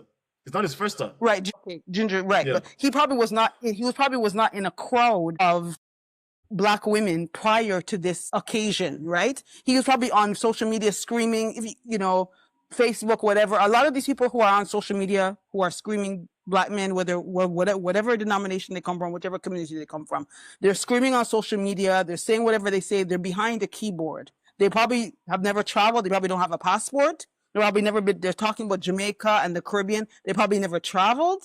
You know what I mean? Half of them have not been to the continent. My first experience with the continent was over 20 years ago, and I actually traveled. I went to Nigeria, I went to Ghana. I spent 5 months in West Africa, and I had an amazing time, and I enjoyed the food. And for me, the Black experience is about living the Black experience, not sitting on social media behind a keyboard, banging, screaming at people. What I'm saying is there's a disconnection, which I know everybody is talking about different things happening around the world, but there's a disconnection in this generation of Black people where people are no longer interacting with one another on a physical level, having any type of, connection with one another. The connection is gone. And I don't think it has to do with COVID. I think it has to do with the fact that I think Black people born after 86 have a serious, serious identity problem. I'm born in the early 70s, and in the early 70s, as you know, there was no social media. There was nothing like that. You had no choice but to interact with people. You had to face people. No. Please wait. Please wait. Everybody. You know what I mean? So, it's great to talk about everything that's happening, but what are the solutions? For me, when I saw that the school system was, very much of a physical assault on my son, I withdrew him from the school system. I homeschooled him. I took him back to Jamaica. I brought him back to my country, where I'm from, and I brought him back. I put him in school. I brought him to country. I brought him to river. We would bathe in river. I brought him to restaurants. You know what I mean? Because I saw that social media and that lifestyle was taking over my family. And one thing I want to say is that there was a taxi man that I used to hire during the COVID pandemic here in Canada, and he told me something. He said to me that he asked me, what do I do? And I said, I homeschool my son. He said, oh, this is interesting. And he said to me, oh, do you know that there's Black people in this town? I'm not going to mention where I am in Canada because I don't even think that's relevant right now. And he said to me, did you know that there's Black people in this city that are upset because their children are home because they have to deal with their children? So a lot of these, whether it be men or women, they did not have relationships with their parents. Their parents were working. Their parents were out working 2 jobs. Sometimes they don't have no cooked food. The parents don't have time. The parents don't have time to teach them. Some of these young girls, they don't know how to even boil a pot of rice. If you give them a little bit of food or tell them to cook something, they don't know how to season chicken. You know what I mean? Things like that. So I'm saying the skill set of learning, Black humanity and our sense of connection to one another is lost. That's why we're on social media having this conversation. None of us have each other's phone number or WhatsApp or whatever we can. You know what I mean? After this live is done, everybody's going to go back to their life, bang on a keyboard or whatever. The connection of the authentic nature of what it means to be African or to be Black has been lost. I hear you. I hear you. Right? Thank you so much And for that. to me, you know, that is a real big problem for us, which leads to self-hate because these parents, they're not in the home. They're not connecting to their children. If you ask Ginger J about his connection to his parents, he will tell you. He doesn't Ask him like how his many mother. times they sat down at a table and had a meal together and talked about how school was, things like that. This is the way that our ancestors, you know, sustained our lives. This is the way that we lived. You know what I mean? So a lot of people have lost, a lot of our families have lost that authentic nature of being a family, which is why we have so much self-hate. All right. Thank you so much, dear. Appreciate you. Afro Lady, then we'll go to Lati, then with an open panel, then I'm probably going to close the live because I got to rush. Hey y'all, hey Kingsley, how y'all doing? I cannot even believe I'm on your live, but no, I just wanted to say I do not believe that the reason why BLK men are choosing to date non-BLK women, it's because they have lower standards. I do not believe that. Okay, I truly believe it's because they're not attracted to BLK women. Yeah, it's because they're just simply not attracted. Which is okay. Which is okay. Yeah, as long as which is okay. But I'm just saying, because people, I don't like that whole like low standards thing. I just think it's because they're not attracted. But no, I really do find it very interesting that you will have BLK men always online bashing us, right? Now I'm in the States. I'm in the States, right? And you got Mr. Romp. Mr. Romp has said a lot of crazy things about BLK people and you know, saying how BLK men are criminals and stuff like that. So I don't know if anybody knows, there was an incident, there was a poking incident that happened. And it was where a Ukrainian girl, she was poked by a BLK man. I believe it was a hit. But he is using that as an excuse to say that BLK men are natural born criminals, natural unalivers. So while you have BLK men online and throughout, you know, just in life, hating on BLK women, he's about to wage war against your own existence.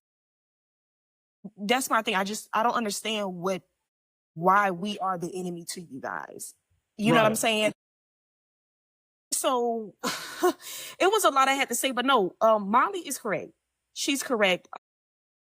I don't think there's anything that we can do. And then on top of that, it is not BLK women's job to fight anymore. Okay, BLK women have fought. We have lost our lives enough for BLK men. Okay, so I don't want to see us protesting. I just don't want to see it anymore because we have given our energy too much to get nothing in return from BLK men. I'm gonna just be real with you. So yeah. I had so much to say. I don't know why I can't think of it right now, but you have time. Kingsley, this is a great conversation. You know, but yeah, I'm glad you're letting BLK men know where they are at in the world because they have too much mouth. Y'all have too much shit for BLK. Y'all got too much. Y'all talking too much crap. Okay, you need to bring it down a notch. Bring it down a notch. And I think the only men in Africa right now is those 3 countries, right? Is Mali, Niger, and Burkina Faso. Those are the 3 that are really making a move. The rest of them, I don't know. Okay. So yeah, just black men are just want y'all to realize how y'all are looking out here in the world. How these other races of men view you guys, because they do not view you guys as strong as these powerful men. They really view y'all as cowards. They view y'all as cowards, and then they're looking like, why do you guys have so much vitriol for your women? It makes absolutely no sense. And the more you get down on women, the more they look at you as cowards. Guys, Molly. Let Afro's time. Let her speak. Yeah. Right. But that's just what it is. Okay. So in my opinion, BLK men are being cowards right now. Y'all being very cowardly, and it's showing. It's not a good look for you guys. That's all I gotta say. Okay, that's all. And I'm going to go to Lato in a minute, and I'll say this. And the reason I made this plan again, I don't know if when you guys joined, but the reason I made this plan, I'm just sick and tired. To your point, every single year there's like at least 3 black men saying something about black. It's the same thing. And listen, fair enough. You may prefer non-black women. Nobody cares. I don't think black women give a fuck, right? Like just leave them alone. Just leave them alone. That's it. Like date if you like Indian women, go do Indian women. Nobody cares. That's fair. But when you now start saying, oh, I like Indian women because black women, now you're really inviting. Now for me personally, I would ignore such guys, because that's what, you know, if we ignore them and we suffocate them with silence, they will fade away. But let's go to Lati, so that Lati can make a point that we can open. I think Ari has something to say. Let everybody speak so that we can have an open panel. Then we can have an open panel for like 10 minutes, and then I'll probably clock out. Sorry, guys. Now, just 1 second. I'm pretty sure that we will all agree on this one. I think there is no black community in the world. There is no one black community. There is an African American black community.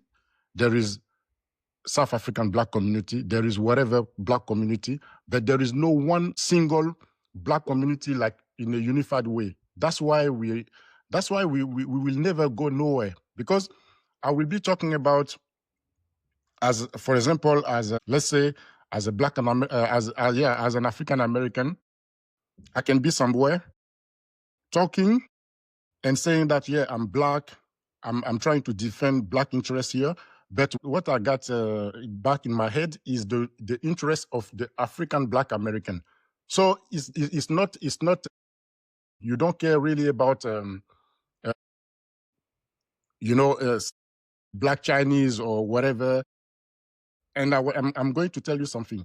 In Europe, for example, where I live, in every country of Europe, you have a black community for each country of Africa. For example, if you are in France, you cannot say, for example, I'm black, the black community is doing this. This is an event. They will say, no, Nigerians are organizing this.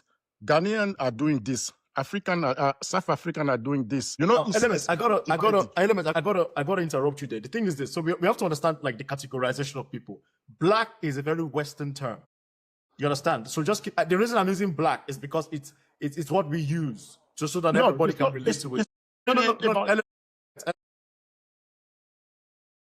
Okay. Elements. Like, if let's take West Africa. If I ask you, where are you from? Like, what if you see each other, right? Yeah, we know we look the same. We're African. I'm African, but we say, oh, where are you from? Oh, I'm Nigerian. Oh, I'm Ivorian. Oh, I'm from Ghana. And that's the problem. It's not. Is it a problem per se, bro? For me, it's the problem. The problem is I'm here. You and me, we have the same skin. If I open a business right now.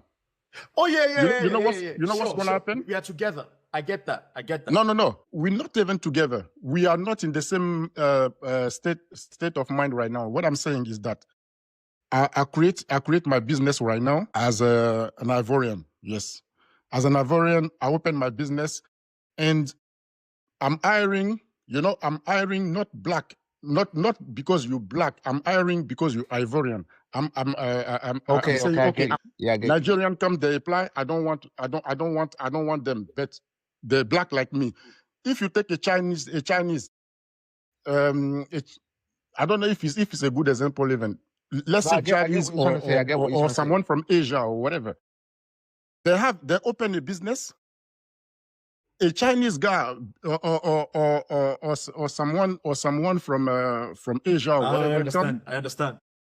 So he means like someone from Pakistan would. I'm just saying, is that what he's trying to say? I think that's what he's trying. I get you element. Guys, it's an open panel. I'm not going to be here. I'm going to be doing something else. It's an open panel. Can I ask you a question before you go? Yeah, go on. Yeah, I wanted to ask, right? Us as women, we can't stop them talking about us. They've had our names in their mouths for a long time. Very long. Even if they're dating other women, our names are still in their mouths. What's the solution? Because I feel like it's not on us anymore. We've asked them to stop. Yeah. Maybe it's other black men. No. Maybe it's other BLK men who can tell them to stop talking about us. I agree. Yeah, the question's to you. Stop talking about you. Can I just hear Kingsley's answer, please? Molly, you're right. I think black women need to take a step back. I'm going to say this, probably Ari will not like this. Maybe Elements will not like this. But I'll say this. And men are going to call me sis for this. Black women have been carrying black men for long. Except Molly, because she asked the question. In what sense? Let me learn. Black women have been at the forefront of social issues when it comes to black men. From things as it relates to George Floyd, as it relates to the unalivings, of black men. As a result, even there was a kid that a black British boy that was arrested in the UAE. I wouldn't have known that thing if black women didn't speak on it. It was Elaine the Pain that was literally speaking on that. Anything a woman gets is missing, a woman that is unalive. There's a lot of black women being missing. There's a lot of black people disappearing. Black women are the ones speaking about it, having talk shows about it, highlighting it, bringing it to the forefront. Congo, I see more black women highlighting Congo than black men. You understand? So we cannot deny that black women, as a collective jet, from African women to black women in Europe or black American women for sure, they've been at the forefront of these kind of issues. Now, the solution, Molly, is this. Black men need to start holding other black men accountable. That's where it comes from. Because if you look at the video, right, that particular video, a lot of the black men that were there, because there was like 4 or 5 black men there, if I'm not mistaken, a lot. And they did nothing, Molly. They did absolutely nothing. They were literally just looking at him, putting their face down, smiling, giggling. Why did nobody check him? Why did nobody tell him to shut up? There's some of them, I don't know, clearly they agree with it. They did nothing. My point is, the solution is, we as black men, we need to start holding each other accountable to say, shut up, stop talking so publicly about black women, because guess what? It's not just black women. What else have you said about black people? What else have you said about black men? Because that's how it starts. It's like I said, it's not an isolated thing. It starts with black women, but it doesn't end there. Any black man, because yes, black people can also be self-hating. Any black man that has that kind of vitriol for women that look like him, you think it stops only there? What other thing do you think that man is going to say about the black people, about black women, about black men? So black men have to take more accountability in checking these black men that come and sit on podcasts. Why? I mean, my point is, why do you have to do it so publicly? That's my issue. Why do it so publicly, for God's sake? Because I don't think, again, when we look at social dynamics, I think like a lot of people don't understand that. When you put this kind of content out there, you guys have to understand, TikTok is not only black people that will see your TikTok videos. When as a black, well, I guess it's black, right? I don't call it ginger. It's a ginger jet. When as a black guy, you come online and you say that kind of vitriol thing. You think it's that piece of content is only gonna go to black people? No. You're fueling racism, because there's gonna be a white, non-black person with negative intention. I'm like, you see, this is why they're like this. You're fueling it. And that is why, for me, I do not like all these black mouthpieces for the right wing. These Candace Owens and the Officer Tatums and the Kendi Badanoch. There's a lot of them out there. Their job is to give racist people their job is to give racist people tools to use them as their mouthpiece. That is why I don't like contents like that, because and black women do that too, but they don't do it as much as black men. They're not as loud as black men do it. That's why I don't like it, because what you're doing is you're feeding too. So imagine now, he says something like that on the TikTok. It went viral, right? Now, a racist guy in the street will see a black woman like, haha, he can be disrespectful to a black woman now. And if you challenge him, like, oh, but your men say it too. You see, you're giving people that don't like you already more fuel. And what kind of men are we if we are the one opening the door for the disrespect of our own women? I have seen white boys, teenagers, making TikTok videos talking about how they hate black women. Do you think he would have the fucking audacity to say that if black men didn't put that kind of content out there? Do you see what I mean, Molly? This is why I do not like this kind of content, because you are fueling this fire. That's what I'm saying. Guys, I gotta go, but you guys talk amongst yourself. I think you asked me what way. I'll address it when I come back. Yeah, bro. I'll just give you 5 minutes. Yeah, no problem. I actually saw this video that was this Turkish guy was responding to Ginger J's video saying that he has dated BLK women. Or something. Yeah, I saw him. Yeah, he was saying he doesn't understand why this guy is saying. Other races are looking at BLK men as crazy. Like, why are you saying this? They don't get it. The thing about it, Molly, the problem is a lot of these people are grifters. You know the thing about as black people, we're selling ourselves for views. Hold on. Let me just say this real quick. This is my thing. It's just the black men shouldn't really be saying that. you guys should not be putting us down like that. You are. It is very detrimental. And I was young when I heard about Tommy Sotomayor. Just imagine you're a little girl, you have it in here, a black man talking bad about black men. It doesn't make any sense. So I feel like at this point, like Kingsley is saying, what BLK women need to do now is just we need to pull back. We need to go ahead and pull back. I feel like black women Exactly. we need to stop being so vocal. We need to allow BLK men to defend themselves, because what's happening is that we are the ones getting harmed the most, in my opinion. We are. Exactly. And When we're defending, when we're really think, defending like- and protesting for BLK men, let them do it themselves, because they have Agree. too much. They have too much nastiness. They have too much vitriol. Okay. Yeah, Okay. Yeah. can I just say one thing? You know, and then when it comes to these foreign men, right, like Mr. Rump and all of them, you know, and when it's time to fight, black men aren't doing anything. So no, I know. So they have to fight for themselves now. No. That's the protesting. thing. That's the thing. Can I just say one word? I understand you hang. Element, you lot have to fight for yourself. Is true. Yeah. Listen, So can I much. just say one thing? No other group of men hide behind women to fight for them. Okay, can I just say one Exactly. thing on that? You know, you're fighting for us. You're doing it very well. I really understand that. You know, I know where you're coming from.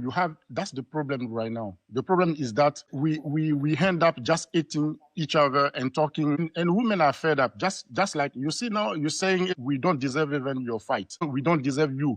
So the thing is, we have some single We're women not out saying there. that. We're just Hold on, wait a minute. No, Wait a can I minute. just? saying This that. is okay. I'm extrapolating probably. Hold on. It is not natural. Hold on. It is not natural for women to jump in front of the danger for men. No, Naturally. Yeah, it's not natural. We deserve Exactly. it. We But shouldn't do it anyway. just let me elaborate about the fact that you are disappointed. That's the thing. You are just disappointed. You don't want to fight anymore for any cause involving black men.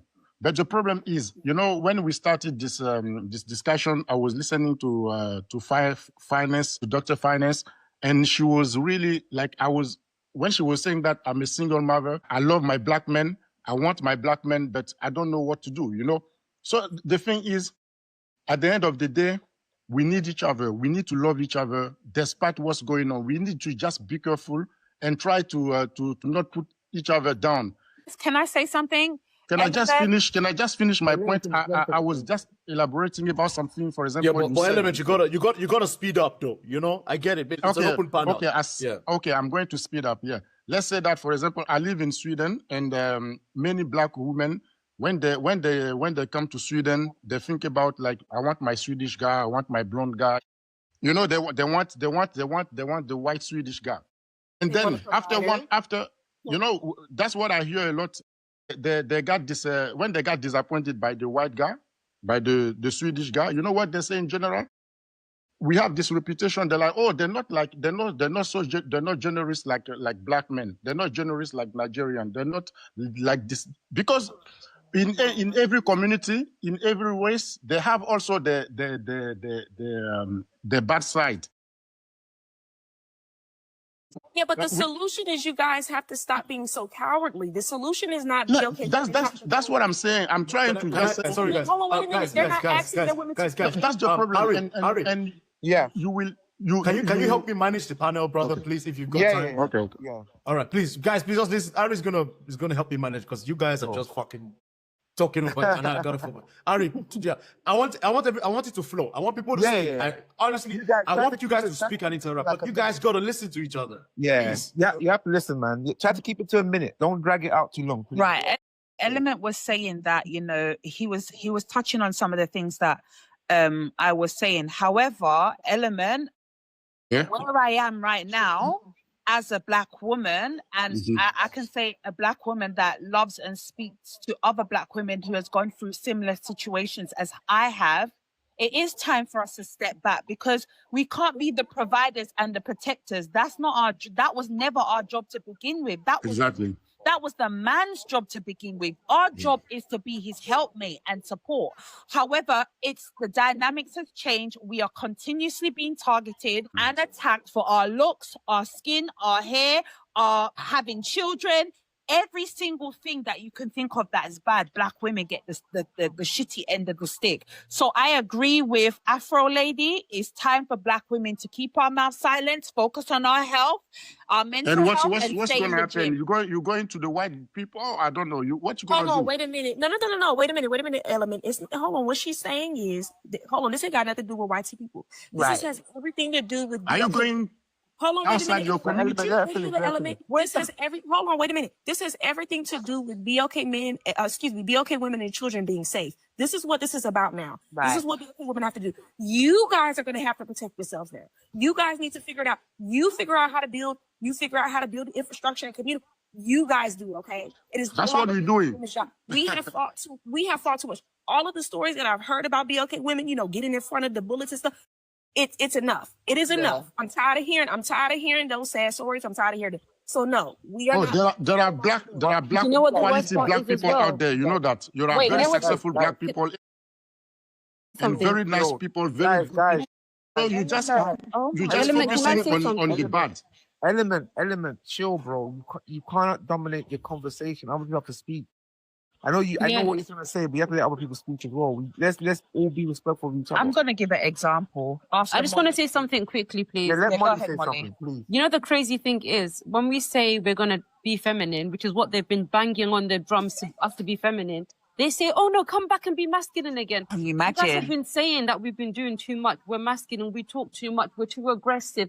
Okay, let us sit down and be quiet and mind our business. That's We're going to it. walk away. We're going to sit down. We're going to mind our business. We're not even going to talk back to you. We're going to let you get on with it. Let you be the man. And now you're saying that it's wrong.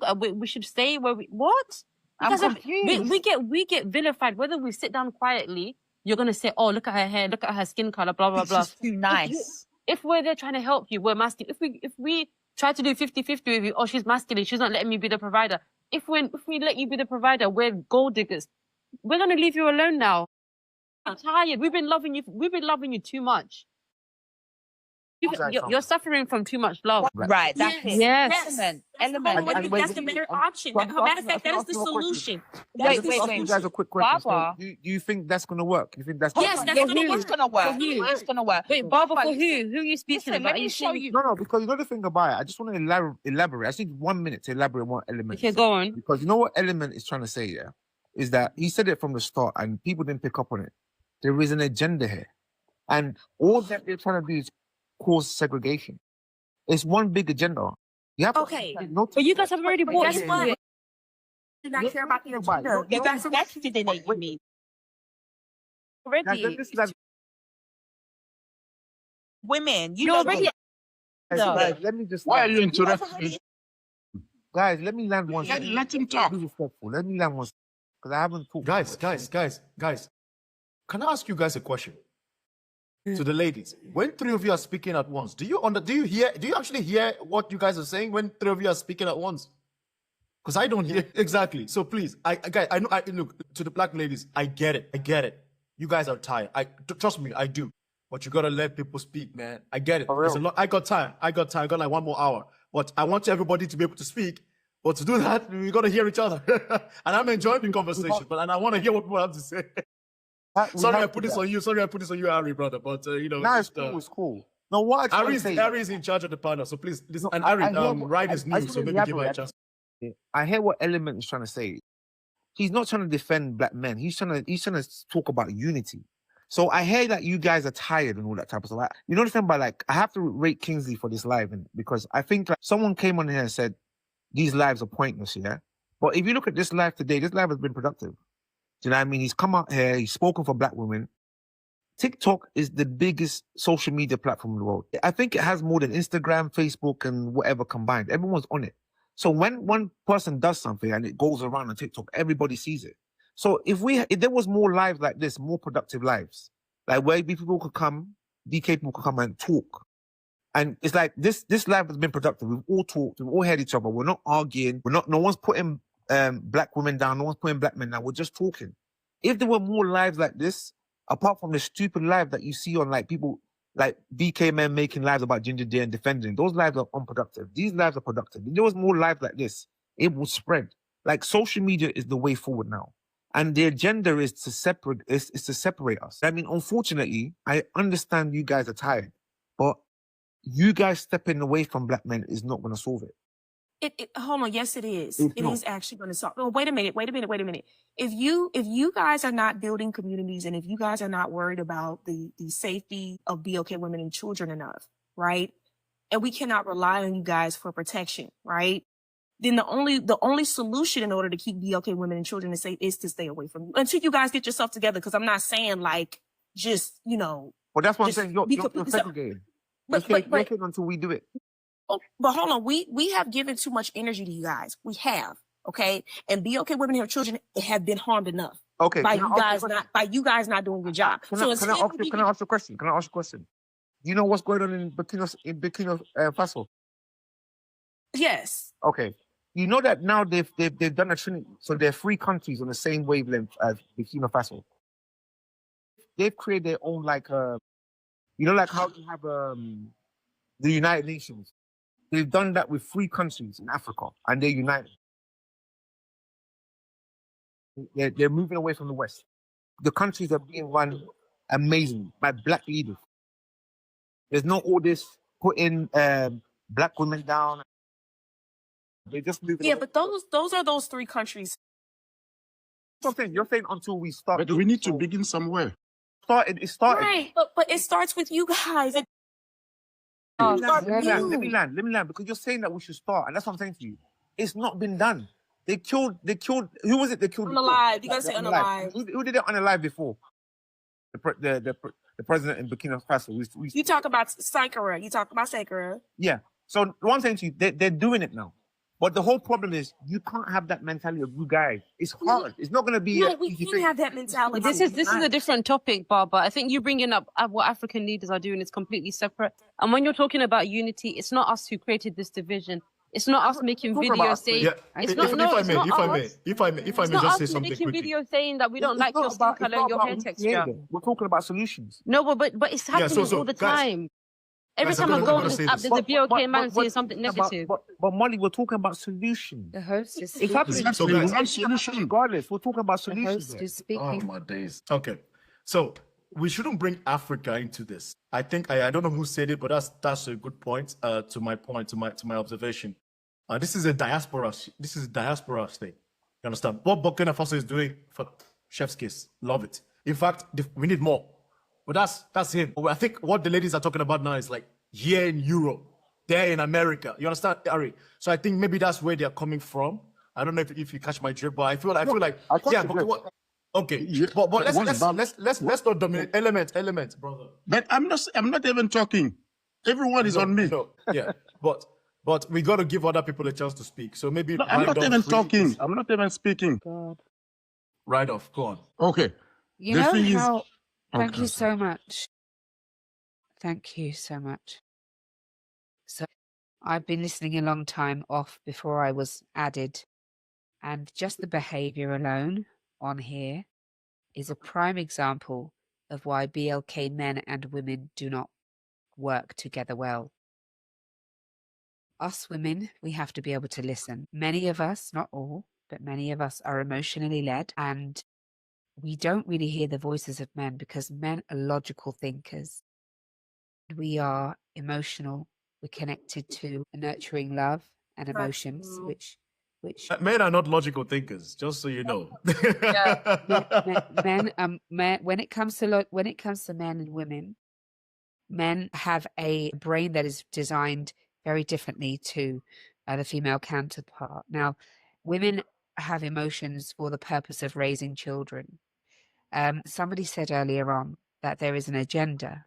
Okay, so if we were to pursue each other with the mindset that there is an agenda, what we could do, I'm just saying it's a suggestion, I'm not telling anybody what to do, but what we could do is with that in mind, we could pursue each other in a different way. I feel that we should consider marriage. I feel that we should consider courtship. I feel that we should consider listening, giving,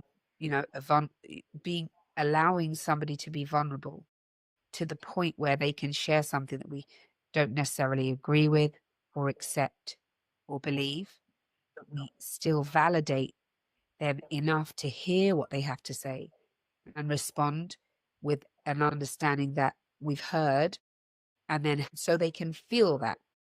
Because what's happened here, I've sat here a long time, we're kind of having, and it's not as the same as that ginger gentleman's conversation with the ladies there, that it's a little bit mellow here, but it still is of the same trajectory, if you understand what I'm saying.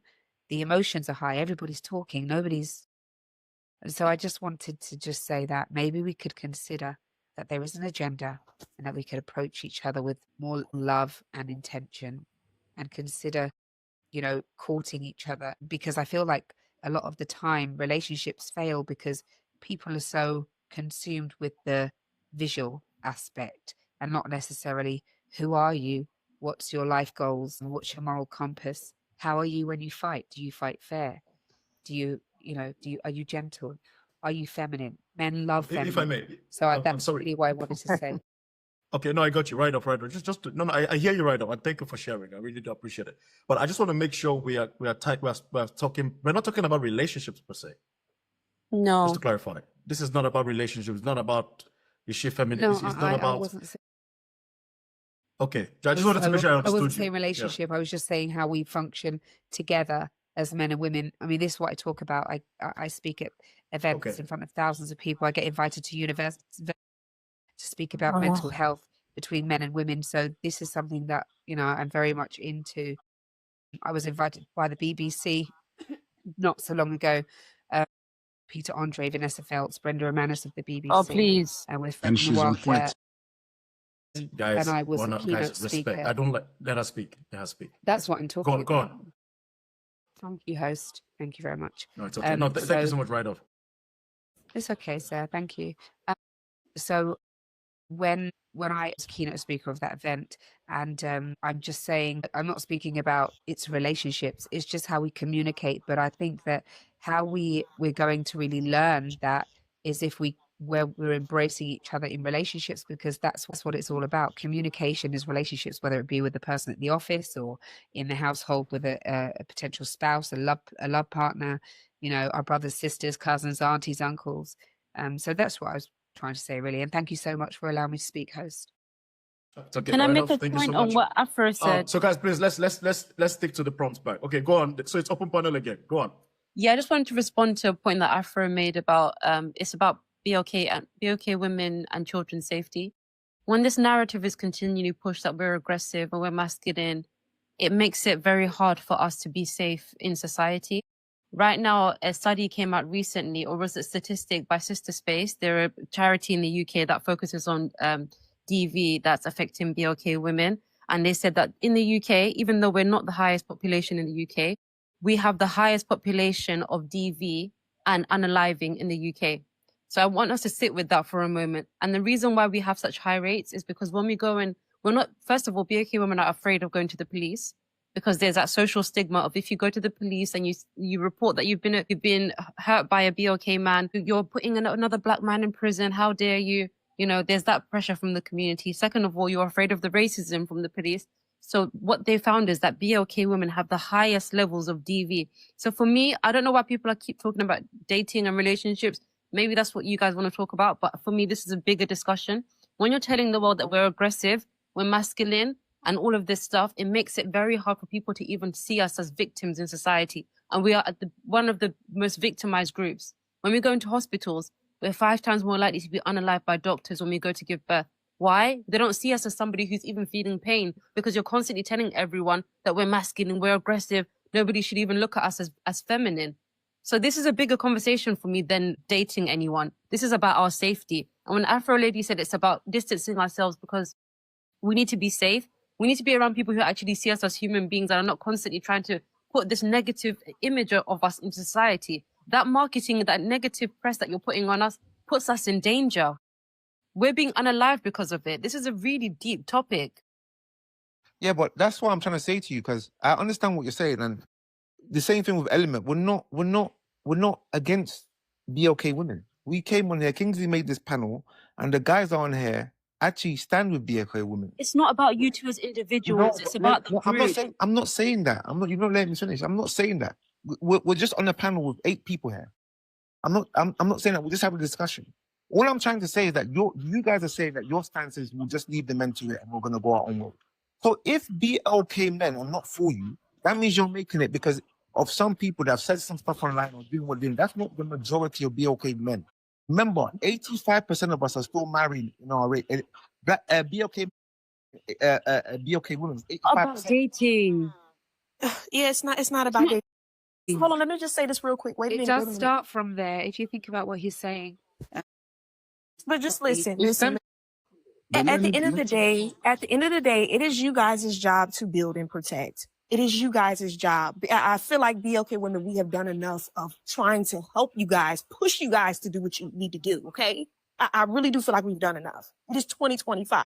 You guys need to figure it out now. So if Okay, we want to this is figure not out about and I don't talk. agree. Let us I don't talk. agree. So guys, I have to correct Hey, something. Kings, I have to Kings. correct something. Kings. Yeah. I mean, they're all talking. They've been talking. They've been talking. We cannot even say one word. And the problem is that you see, right off, she came with another perspective. You are putting down her perspective. We are To share their experiences and their thoughts, and for Black men to also listen. I want to make that very clear. This is not but what about isms? I don't care about that. That's not, we can have a panel for that another time. And I'm speaking to the men, to Ari and to Element, because I think you guys are the only guys on the panel. This platform is to allow, that's very important. I have to bring this back to the, back to the base. Yes, we understand. This conversation is multifaceted. It's big. It's bigger than a live stream. For sure. But the thing is, we have to listen. Can we I have just to check with you, understand. host? We Is have this to a listen. conversation? Because I know you mentioned me earlier on. Is this about solution, or we just want to kind It's of for get everything. conversations It's for going? everything. It's for everything. I When- was speaking when- from a solution base, but I when- think that when I'm in the right wrong off- place. When Look, Ride-Off came I in, really, when Ride-Off came in, she came for.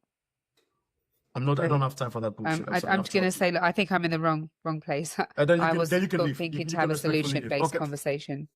Fair enough. Thank I'll just you. do you the favor. I'll drop you. Have a good day. Ciao.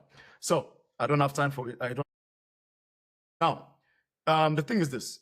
This conversation is to listen. This is not an argument. It's not an argument. Ari, when we came off, we understood the conversation. For sure. You know what I mean? Yeah, This is yeah. to listen. Because whether we like it or not, us as Black men, we are still men. For sure. Understand? We need to listen. We need to give women a platform to speak and share their thoughts. These women are frustrated because we live here. We see it all the day. We see it all the time. Oh, yeah, yeah. So when the women are speaking, they're speaking from, of course they're angry. Of course they're passionate. No shit. Who wouldn't be? When you see men that look like you talking, bashing down on you all the time, bro. What the hell? Wouldn't you react the same way? I would. Damn. But I feel, and this is the issue that I find like a lot of Black men don't understand. We want to argue. We want to say, but. Sometimes you just got to pull back. You got to listen. No, I get what That's you're it. saying. I'm not talking about you. I get what Element was trying to say. You know, the thing about sometimes with lives is that you're trying to get people to conform to your ideology. Like what you're saying is good that we should listen. And that's why, like, I think like when a lot of the ladies have been talking, I've been listening to a lot of it. And I agree with a lot of it. No, like that's why this is the first live I've jumped on. Since the Ginger J stuff, like, I'm normally on lives. I haven't jumped on any of them. It's just when I saw Kingsley's live and he created a live to defend BLK women. I was like, that's why I came on. I was like, bro, you're doing a good thing. And I think more lives should be like this for you guys to have a space and thing. I'm just somebody about, before the live leaves, I would like to, like we try and put some solutions forward and we try to, move forward a bit. I'm not saying that you guys, I don't want people to, I know you guys are frustrated and you're tired, but it would be silly of me to come on there and say, yeah, give up on Black men and just keep to yourself. No, that would be silly of me. No. So, no. The women are not, see, that's the thing. The women are not saying they're giving up on Black men, the way I understand it. Unless I'm misunderstanding. What they are saying instead is, we are taking a back seat. You are driving now. That's what I understand. Yeah, they're saying They said basically, Dan, you do it. You do it now. Barbara, Kingsley, I'm sorry to just interrupt. What we're saying is that, you know, we've been told that we are loud, we are vulgar, we are not supportive, we're not protective, we are violent. Oh my God, we've had cases where men say we're violent towards them, right? What we're saying is that we are, like, for example, women have been doing this. Let's talk about history, Rosa Parks. We have been stepping in and doing every single thing to protect our black men, our kings. You don't have to be my partner for me to call you a king, Barbara, or Kingsley. None of you lot don't have to be my brother to do that, or somebody I'm intimate with or in anything with. Do you understand? Just because you share the same tone as me, you are my brother. So what we're saying now is that, do you know what? We've been called all sorts of names, and we just want to enjoy our gym, focus on work, and allow you lot to step in and do what you need to do to protect us, because we've been protecting you. What we need is for our men to protect us, like Kingsley is doing today. That's exactly what Kingsley is doing. This is why his life has been so full. This is why there's so many men and women here supporting him, because he is protecting us. He is speaking up against everyone else that brings us down. That's what we're talking about. And touching on the topic that Molly said, there are some, do you know the highest rate for unaliving a woman in a hospital giving birth is black women? We die just pushing out a child for a man. So why can't we as black men create hospitals? Right, that's what we're talking You see, about. that's what I'm talking about. It's not about like, so the solution is not just, and sorry to interrupt. That's it for me. Again, the solution is not just, we need to be united. That's good. That sounds good. It's right. The question should be, okay, how can we as black men, what can we do to pull money together to go for advocacy, to start getting things? That's what it covers. You know, Ari gets it. I'm just speaking in general. That's where my left stream is coming from. And that's it. It's just this is the first conversation of many. This is just, guys, I haven't been live. Right. This is like the 6th time I'm coming live this year. This is a conversation. This is one of many. Kingsley, can I give an example of something that I'm doing? All right, for example, right, and I'm just going to show you what black women are more focused on, and I hope it also identifies the other women. When we say that, what's that noise? When we are saying that we are focusing on the things we are doing now, for example, I can only speak for myself and the women that I know. So I'm going to speak about my business. For example, you know, I have 2 children with special needs. I've seen that there's a gap in the market for special needs children, right? What can I do to improve that?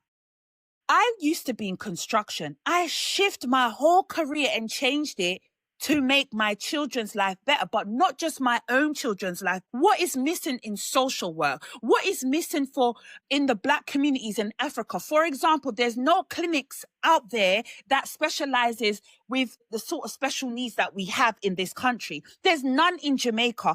This is what black women like me are focused on. We're focused on bringing change, not just speaking about it, not just saying that, oh, you know, there's high death rates with women giving birth, black women. There's black women who are going into midwifery to go and bring it back to Africa so that we look at the hospitals. Look at the other day. I don't know if you lot saw the post. There's a woman, she was pregnant with twins, and she went to 3 different hospitals in Africa, and they all turned her away because there's no bed spaces there. What we're telling you black men to do, or want you lot to do, is start looking for solutions other than, oh, I just need a wife, I need a woman that's obedient and submissive. We're asking you to now make the changes and the moves and align yourself in positions and places, like Kingsley has been saying, that will protect black women and child. Black women are doing that. Black women are now putting themselves through schools, taking on certain skills to do other things. And we're not saying that black men ain't doing it. However, they're doing it and they're giving it to other people or other races. They are not protecting us. And this is what the women are saying on this platform. Yes. And you know, the only thing I want to add to this is when it comes to men, you know, they say this thing about men being logical. I don't really think that's true. I think men are quite like simple when it comes to their actions though. Men will protect what they see value in. Thank you. For us, it's not for us to like prove our value to you, because every other YT women don't have to prove their value to YT Right, women. Molly. Asian women don't have to prove their value. They built Singapore for Asian women. They built Dubai for Arab women. What do we have? What do they build for us? You see Nothing. what I mean? So it's not for us now to start proving our value to you. If you guys don't want to do it, it's like we have to step back. We have no choice. We cannot, as women, we cannot build in a patriarchy. It will never work. That's just how it is. Like and when we're saying we're going to step back, it's not like we hate BLK. We just recognize we've been trying to do this for so long, and we are not built for this. We're women. We cannot build in a patriarchy. I was just going to ask you, Barbara, like, do you understand where the women are coming from? No, like, the thing about it, I understand where you're coming from. You know, the only thing about it is that I take, like, it's like what you guys said about the women from Singapore, white women, Arabs, or all that type of stuff. Like, I understand all of that, but you have to also remember, like, black people, we've been enslaved, right? And we've been given poor environments to live in, glass ceilings to deal with. So it's going to take time to get back up to where we're, because we've never been given a chance. We've been second class citizens. So you can't expect us with other nations that haven't been enslaved to have the same things as they do. So you're saying that BLK men are incapable of building? No, I'm not saying that we're incapable. If you look at, we're in the West, so we're handicapped. We're not in. That's why when I said just about Africa, things are starting to move in Africa, isn't it? We're in the West. Like, hold on, I don't think it's that you're in the West, because they've had BLK communities like Tulsa back in the day. Let me just hold on. I'm over here in the States. What I'm seeing is BLK men are not focused on actually building BLK communities and just solely being focused. That is why I'm saying, because they can do it over here in the States. The problem is, Barbara, your brethren are not focused on that. They're not focused. They don't care enough is what I'm saying. That's the issue. I don't understand why when we're talking to BLK men about this, you guys are not being honest, because I feel like when you guys are saying that to us, you're insulting our intelligence. Oh, you know, the thing about what I'm saying is that you're saying that, but what I'm saying to you, even in places that they've been enslaved, they've been colonized. Hold on, wait a minute, sir. I know the bulletin. Asians were colonized. Right, exactly. Singapore. Exactly. They were colonized. I know the bulletin point. The whole world was colonized, but somehow they managed to do it for their women. Exactly. They decided that they wanted to take control of their destinies, those other groups of men, because they didn't want other men to control them. And they said, no, we gonna build this. Okay? BLK men, you guys are the only ones who want to make an excuse. The thing about, I'm not making an excuse. It's not the same. It is an excuse. And what I'm tired of is this we. No, it's not. It's BLK men. Stop saying we. Because BLK women have always rooted for you guys. We have. Take what you're saying. Like, look at what you guys are saying now. Okay, you're taking it as we're done. We've tried so hard, this and blah, blah, blah. Not trying to be rude, right? I'm just saying that you're saying that you've tried so hard and all this type of stuff, and now you're going to take a step back and let the men figure it out. I agree with everything you guys are saying. When you guys have said that they're light-hearted people, like Kingsley, he created this live. Like I said, this is the first live I've seen a BLK man come and defend BLK women, right? In the whole of TikTok. I've been watching TikTok for weeks, and I've not seen no one do it. First person to do it. These things, him doing it, and then when I saw him doing it, I jumped on because I was like, that's right. Because when he was talking to start, he was very passionate. I was like, I had to tell him, look, it's me, it's Ari. And he was like, okay, cool, come up. Because we know each other. And then he was like, I hear what you're saying, but I agree with you. It has to start somewhere. Hold on, and the start is with you guys. Wait a minute, Barbara. Let me just explain something to you real quick. How old are you, Barbara? Huh? I'm in my 30s. How old are you? Huh? 30s. I'm in my 30s. 30s. I'm 20. I'm 22, about to be 23. Okay. Let me just say this to you real quick.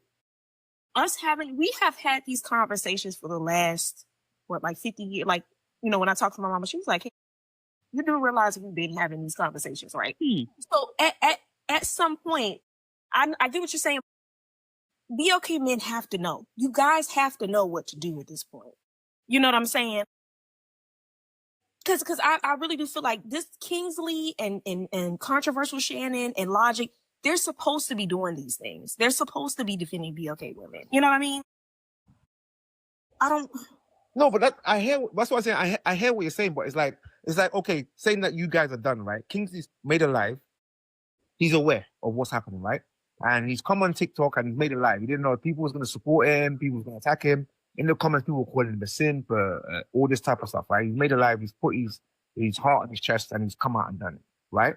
And what I'm saying to you is that there are a lot of guys like him. Do you understand? There are a lot of guys like him. I'm not exactly like Kingsley, but I'm reasonable enough to be reasonable. Like, I agree. Like, our women don't deserve this type of stuff. And there are a lot of guys like this. And I'm saying to you that it's the guys that are not defending BLK women, it's the minority, it's not the majority. Mm-hmm. So we have to take that into consideration when we're saying we're done and leave it to you guys. It's not the majority. This is my only point. I'm only just trying to. I hear what you guys are saying. That's why I've never said nobody's wrong. I've not argued with you guys' point. I've agreed that you guys should be. That's why when he did that, I was like, I commend you for making this live. This is the first live I've jumped on, and he knows me. I'm a live junkie. I can go and I can have a 24-hour live. And I'm just gonna say this. I see some. No. Let me just say this. I see some people putting alpha, beta. Listen, black man, the guy putting alpha male beta mentality. I don't know who that is. As a black man, drop that alpha male shit, please. You cannot call yourself an alpha male when you're taking yes sir, no sir, yes ma'am from other group of men. Please, just drop that alpha male nonsense. That's whoever that is in the comment section. I'm just gonna put this. I think it's a woman. That's a woman. It's a woman. Oh, one of the I thought that was a guy. Right, No, it's a woman. It's a woman. Baba, that Dr. Finance, I'm so sorry to cut you. It's not your job to tell him the solutions. And if you do, you're going to be called masculine. That's the no, I'm not trying to be facetious. She's not wrong, dude. When we start seeing solutions, we get called masculine. No, hold on. One at a time. We get called masculine when we start giving solutions. We start telling you what to do.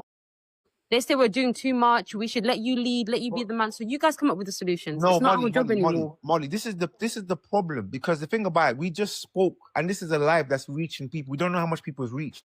She's trying to come with a solution, so let her come with a solution. Let's not have that same mentality. Do you have any, Barbara? She was coming with a solution, but you stopped her. Let her say the solution. No, but wait a minute. Hold on. Okay, everybody calm down, please. God damn. Okay, sorry, I'm just confused. Okay. We've been speaking. How does he have no solutions? No, she was coming up with a solution. You said no. I said let her say a solution. Do you have any for yourself though? Huh? Do you have any for yourself? Why would I come? I've come on this live and expressed myself in so many ways. She's come up with a solution, and you're saying to her, "Don't have a solution." That's not right. I don't think you understood anything we said, Barbara. What is the harm in her saying that? Okay, so sorry, I'm just gonna because I feel like it's going in circle. Well, you say no. So I think I'm just gonna say this based on what I've gathered. I hear you are about the all about slavery or colonization. I mean, I'm just saying, I think enough is enough with black men. Even I am done with black men. I gotta be for real. I'm a black man myself. I'm done, bro. Because I don't think enough black people or black men understand where we are right now. The time for excuse, like I'm at a point in my life, like we have to understand something, Ari. And I'm saying this, I'm saying it with complete love. And I'm talking to you, but I'm not talking to you in general. We as black men, we have failed. We have failed black women. We have failed black kids. We have failed Africa. And when we are telling, because again, I don't understand. On one hand, you are telling her, oh, but colonization. Oh, but this excuse or that excuse or that. What do you want her to do? You understand? What do we as black men, when we give our women excuses? Let me learn. You will get your time. When we tell Molly, oh, she just literally said, oh, black women are unalived at a higher clip because of XYZ. And we are telling her, oh, but excuses. Come on. She expects us as black men to figure it out. That's it. Figure it out. That's it. Because we cannot, as black men, we cannot on one hand expect the treatment of kings and we are not performing like a king. We have to be honest with ourselves as black men. We have to be very honest as black men. Do we want to be seen as one of the guys who can compete with white men, Asian men, Indian men? Or do we want to stay where we are? Because we cannot eat our cake and have it. This is where I am with us as black men. Because like what you are doing, Ari, I respect you. But yeah. I have to shine the light because maybe you don't realize it. But what I heard from just listening it was this. Oh, but colonization. I mean, when women do that, I'm looking at this from the woman's lens. Like if your man is telling you, oh baby, I cannot compete with the white man, I cannot compete with the Asian man. Baby, I can't. We were colonized. Why shouldn't she go directly to the man that's doing it already? You see, whenever if I use that logic, if for example, if you want to hire somebody now, right? Let's be honest. Let's be very honest. Let's put away the loyalty and shit. What is stopping the black women, for example, or women just say, oh, that guy's doing it, you can't do it. I'm trying to survive. Why shouldn't I go to the guy that's doing it already? That's logic. That's all it is. Because that's the only thing. Because if we take the same logic, the same experience, and apply it in any other situation, even you would say, why should I wait for you to get it figured out when you've had enough time to figure it out? Why shouldn't I go to the person who's already doing it? This logic is applied in business. This logic is applied in jobs. This logic is applied in fitness. This logic is that. So why does it differ here? Because whether we like it or not as black men, what has happened has happened. Colonization happened. We can't change it. Can we change it? No, we can't. We can't change it. We need to get on this mindset, brother. We have to operate now from no time for colonization. Like no more excuses. That is how we need to start thinking like radicals, bro. Colonization happened. So what? How can we make it? How can we navigate it now? How can we make sure the Ibrahim Traore, the Mali, the Burkina Faso, how can we make that 6? From 6, how can we make that 12? Okay, now we are here in the diaspora, which is where we all are. Okay, what can we as black men do to make sure, first off, what power do we have right now? We are all online. How can we use our platforms? Because people like to say, oh, but what do we do? People think solution is this big, grandiose thing. Solutions start with very simple drops. The first solution online, because that's where we all are. We all have phones. Is to number one, all the platforms that spread disgusting rhetoric about black women and black men, you block them. Remember, there was a time I had hashtag blockathon, black blockathon. Yeah. That's number one. That's number one. That's number one. Because whether we like it as black people, we gravitate towards toxic shit. That page called Backchat, Black Chat should not exist. But it exists because enough black people follow them. We as the black people need to launch a campaign because that Ginger J, he could go there because that is where these things grow. So you block that page number one. You see how simple that solution is? It's super simple. We need to spread the message to block those nonsense pages because these are the pages that they like drama, they like chaos. You block them. Number one. Number two, as black men, when we see our friends talking shit, going on TikTok lives, talking nonsense, you call them out, you block them, you say, bro, stop that shit. Like the black men that were there on that platform, you should have immediately said, bro, shut the fuck up. He's a short guy. I saw the guy standing tall. He looks like plantain. He doesn't do nothing. He only has that energy for women. If the black man there stood up and said, bro, stop the fuck up, get out. Guess what he would have done? He would have gotten out. He would have gotten out. He's badly built. He can't fight. But because black men there did nothing, guess what? It catapulted. You see how simple that solution is too? I've just given us 2 simple solutions. It doesn't require anything grandeur. It doesn't require anything crazy because I think us as black folks, we're always looking at the big thing. No! It's like fitness. Fitness is not crazy. You want to lose weight, eat less carbs, go on a calorie deficit. It's not hard. Drink water, easy. And that's the way we need to start thinking. And as black men, yes, you may have your preference. I'm not against anybody having their preference. You can you can go wherever you wanted, but don't speak ill of black women. That's the solution number 3. And if you see a friend of yours in your close circle who is doing that, you need to call them out. We need to bring back shame. We need to bring back accountability into the community. So that's what we see. This is something everybody on this platform can do. True or false? True.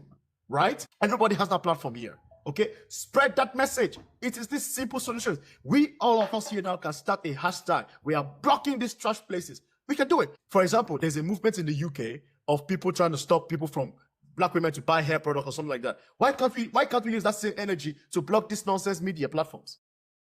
So that's number one. Number three, on the financial side of things, on the money side of things, black men, we need to start owning companies. We need to start building businesses. We need to start getting into trades, things that can put money in our pocket. We need to start creating companies from scratch up, not always chasing after jobs. Don't get me wrong, there's nothing wrong with getting a job.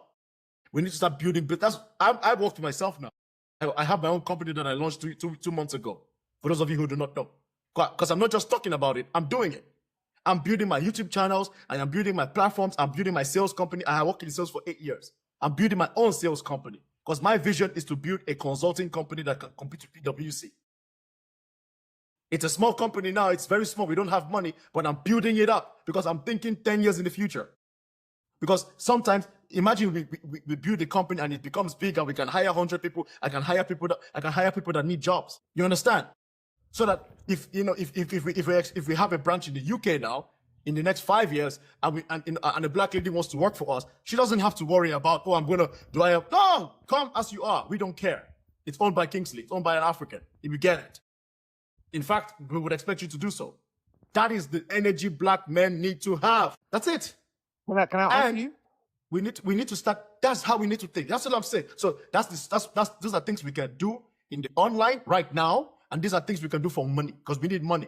And politically, this is my last point, Aria, and I'll pass the mic to you. Politically, we need to start calling out. We need to get more politically involved as black men. Whether you are African, whether you are Black American, whether you're in the UK, I don't care. We need to start figuring out politics. And I'm Nigerian. I think, Aria, you're Nigerian too, yeah? Yeah. Yeah. So how do we get into politics? How do we make sure the politician is representing us? How do we make sure policy is doing well? How can we check the healthcare system so that black women don't die? So that our mothers and our sisters don't stop dying in the hospital? How do we make sure the roads are being built? This is the focus. Guys, Thank you. This is why I haven't been on TikTok live, because I've been busy doing shit. Kingsley, These are solutions, and these solutions are things that we can do. It's not far-fetched. Kingsley, I agree with what you're doing, and I commend you for that, because that's what I was just trying to say. I was trying to say now is time for us to go into the rooms where these people, where the decisions are being made. Yes. Equip yourself, invest in yourself in the skills that, like, look, when you look up a job or any sort of description, you look at what is there, the kind of job that you go into and make decisions for other people. Like I said to you lot, that's what I am doing. Like, I'm making sure that I can help not just my own children, but my community, because there's a lot of blind spots that they don't tell you about what you're entitled to that is overlooked for black people and other people of color and race. Do you understand? So I've decided that, you know what, I'm changing my whole career from construction to go into a field that I have to educate myself. I have to learn the skills, and there's no jumping hoops here. This is hard work and determination. It's a lot of work. You know, I'm still, because, doctor, I've been working on my business for the past 5 hours. I went to the gym. Yeah. You know, after this live, I am still not sleeping. I have like 3 more hours of work to do. Every single day, I work 12, 15 hours without pay for me. Kingsley, I do 5 a.m. start in the gym. I'm up at 4 and I'm in the gym for an hour. It gives you the energy that you need to carry you through the day. Like, get fit mentally and physically, and you will see a difference. It boosts your confidence. It does so much to you going in the gym so early in the morning and just focusing on change. If you want change, we can't just say unity, and we want change, and that's it. We don't want unity. We want results. We don't know, Andrea. But Kingsley, can I? Okay, I'm going to come to Andrea. I'm going to say this, and I'll pass the mic to you. I'll say this, guys. We need to stop saying this unity shit. I'm sorry. Unity is bullshit, and we need to stop it. I feel like a lot of us, we like to use that word to like scratch our ass. Unity is bullshit. You know why I say unity is bullshit? Unite around what? People unite around results. That is the truth, guys. I'm sorry. I gotta be honest with you. People like winners. Win, build, have results. people will come to you. That it's as simple as that. You know why somebody say white people only unify for white supremacy? No. White supremacy get results. That's why. That's why they support it. If white supremacy did not get any result, they wouldn't support it. That is human nature. We need to stop looking at things so crazy. It's not that complicated. Build the company, people will come to you. Simple. As black men, you want quote unquote submission from black women, build things that inspire submission, create safety, build infrastructure, fight politically, get involved in your community. That is how you get submission. I have never once have to ask any woman to submit to me. I didn't even know that was a thing until I came on TikTok 3 years ago. I was sharing people actually having 5-hour lives of submission. This is how life works, guys. I'm sorry, like, oh, we need unity. Okay, if I go to another guy and say, please, let's unite. Why would you want to unite with me? Because we are both black, so we have to now unite. Yeah, black people do unite. If I see if a black person is walking on the street, let me tell you something. Black people unite. On average, if black people see each other, they want to help each other out. It's what we do, you know. But that's where it typically stops. But we don't have the power. We need to build that power. But we cannot wait for everybody to come together and say, okay, I'm 30, bro. I don't know how long I'm going to live. I'm going to build it now. That's it. And we need to stop this. Again, I don't want us to go back. I don't want us to go back and forth like word salad. That's why that's why I checked you in the beginning. Like I don't want to like. No. What about? No, Kingsley, you know the thing about it? I think you guys are. You know the thing about it? Everything you said, I agree with, and we're on the same page. We're on the same wavelength. It's just that you guys are hearing what I'm saying wrong. When I say unite, I'm not talking about. I'm just talking about how we're all in the panel, right? And we're just having a discussion. And there's no, it's not like how they had the other lives, and the other lives of Ginger J, and they were saying about this, and guys were defending him, and there were 6 women in the panel, there were 3 guys in the panel, and they were just like attacking these black women. Okay, when I say about unite, I mean we can just come and have a conversation. I can empathize with you guys. I can hear what you're saying, and I can respect it. Hear my black woman's cries. I can hear that. This is what I'm saying about unite. I'm not saying about it needs to be kumbaya and we all need to hold hands and all that. I'm not talking like that. The reason why I said about things like slavery, yes, I've never been a slave. You guys haven't been a slave. But the thing about it is the trickle-down effect. It still exists. About that, can I say something about that? Hold on. I'm so sorry. I don't mean to cut you. Please, just let me finish, guys. Just let me finish. That's what that woman said. Just let me finish. Okay, Ari, finish. Make your point, bro. I don't get it. I don't see where you're going, but I respect you. Make your point, sir. No, what I'm saying is that you can't win a race for handicap. We've never had a fair start. We're gonna have a trickle down effect. I'm not using it as an excuse. I'm only on this live to just talk about solutions. I agree with everything that Kingsley said. Like when he said about boycott the other lives, and this is the type of thing I'm talking about. It has to start from somewhere. I'm just saying that it's like when you guys were saying, look, okay, we're gonna step away and we're gonna leave you guys to fix. It's like putting all be okay man in one basket. We're not all the same. Like Kingsley has a different ideology. I have a different ideology. Ari, brother, we know making that. excuses. Yeah, reading between the lines. It's okay. No. But that's no. Yeah, I hear you, but I just want to make sure we stay focused on the things that actually matter. Yeah, sure. We know not all black men do that. I don't do that. You don't do that. So that automatically proves that we know that. But we are talking about the loud guys that come online, which you agree on. I agree. That's still, you know, the thing about it, a lot of people leave this live, and think about it, a lot of these people leave this live and they'll be like, is this the black guys of this, the black guys of that? I'm saying it's the minority. And that's their business, my dear. We're still marrying black women and black. Yeah, we know that. That's a public. No, but I said it. But remember, when we're talking about it, there's a lot of generalizations. We're saying, but it's you guys, the black guy. It's the minority. So okay, so that's your biggest focus. That's my only thing. I'm just trying to say. I agree with everything you said, Kingsley. I'm just saying that. Remember, we're going to leave these lives, and people are going to be thinking in their own space. So I'm just trying to clarify this. Do you control what people think? No, I don't. Kingsley, you know the thing about I don't control what people think. I just think that when you have a live, or when I'm on a live, let it be productive. Let people leave here with a message, or let's try and touch people. And I don't think you should come into a live and leave your thing around. I don't think so. You know the type of lives we used to do before. We stopped all this life. We had to grow up. You guys, really? For real? You know from the start, I would not even do those lives no more. I had to grow. That's good, man. I'm happy. I like growth. I like growth like that. But yeah, go on. Can I say something, please? Yeah, I just want to say, like, I don't want to do the back and forth because I think everything that you said, I have a lot of Yeah, respect for it's everything you going back said. and forth. Yeah. Yes, Yeah. it's going back and forth, but I just want to make this one point. I feel like, unfortunately, the sticking point is that a lot of BLK men will focus on protecting their image of saying, not all of us, not some of us are good guys. Don't you see what I'm doing? Instead of looking at the collective.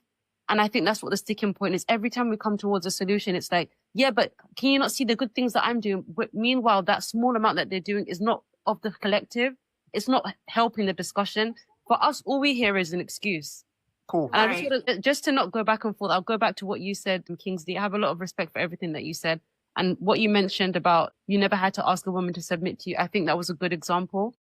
You came, you gave the evidence, you said you're doing the work, you gave the solutions. We all respected you automatically. You didn't have to ask us or scream at us to submit. And I think that Black men can learn a lot from the things that you just said on this live.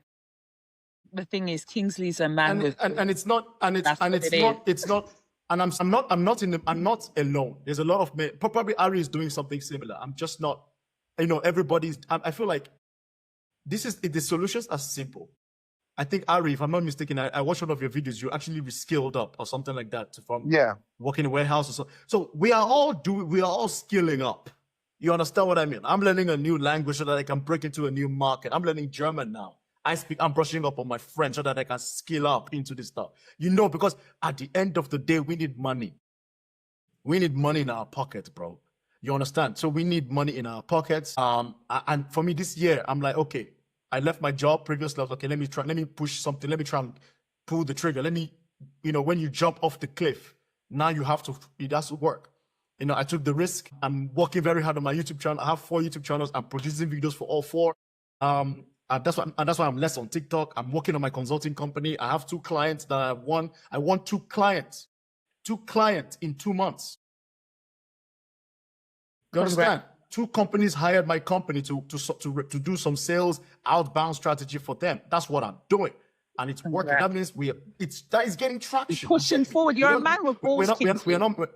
We're not making money yet. But that's the vision. The vision is okay. Let us try and get excellent. Let's try and do it. That's the thing. Because at the end of the day, because I know that when it works, and I can break into markets and I can bring people on board. Of course, who do you think is going to get Not priority, just that, you right? believe in yourself, Kingsley. It's not just that. Yeah.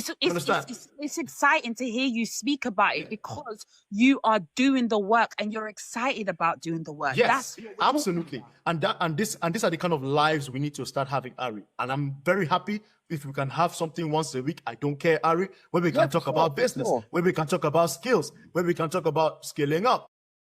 Let's do it. Fuck it. I don't give a shit. Let's do it.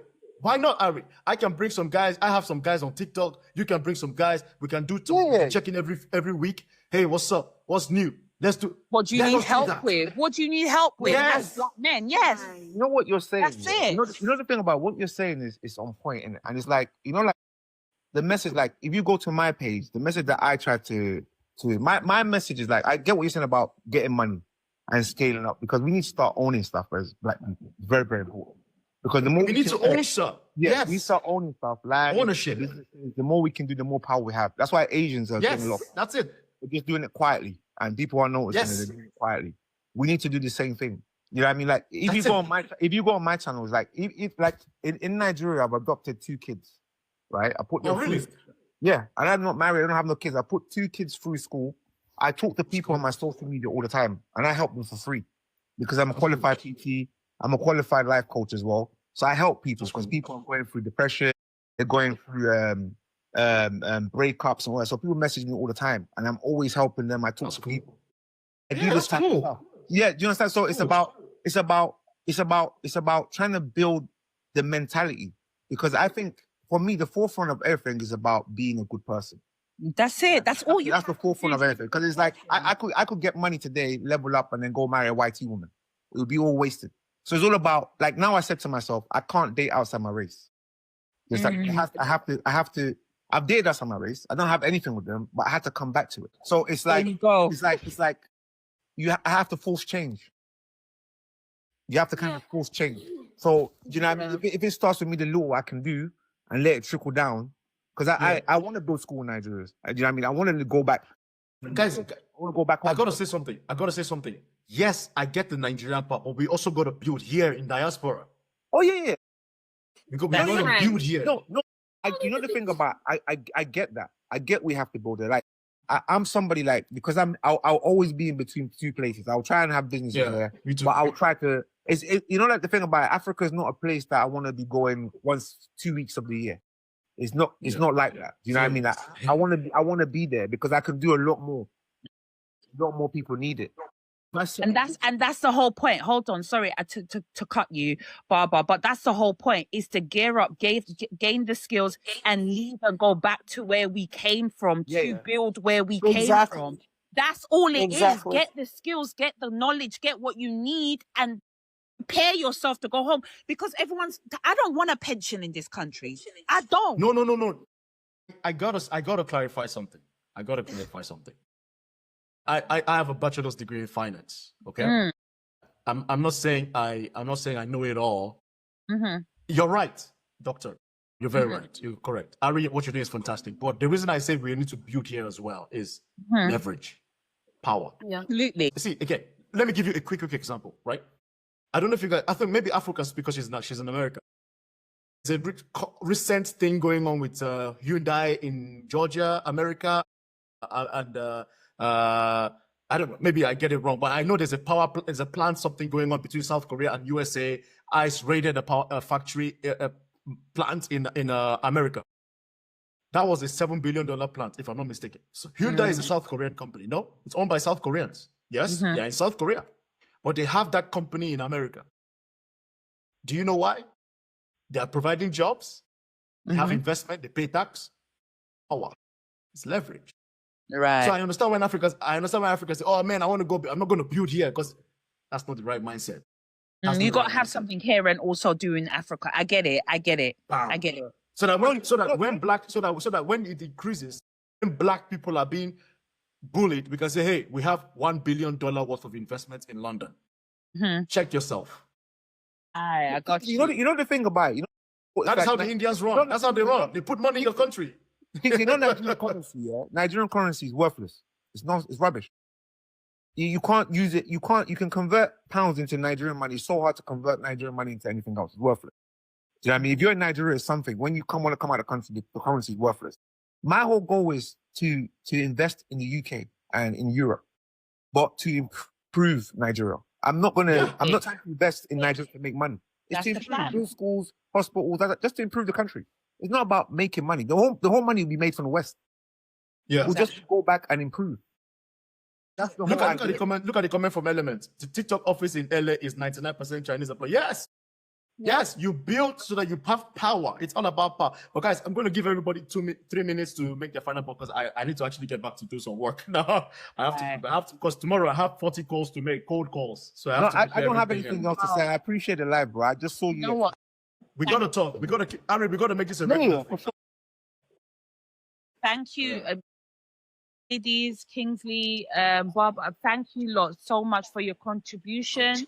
Thank you for the conversation. And then I know Marcel, he's gone now. He wanted to say something. We're very sorry because we was very deep. Oh shit! Yeah. We apologize for that. We wasn't trying to be rude or anything, but we was already deep in the conversation that we were having prior to you coming on Kingsley's platform. But ladies, thank you so much. Thank you, Molly, for shutting your sister up. It was very, very, very informative here. And I love platforms that are very informative. And more power to you, Kingsley, because you're a king. You're not just a black man. You're a king, a true definition of a king. And thank you for loving your black women. And just tell your mum she's a great woman because she gave birth to a great man. Just put it that way. Yeah. Thank you.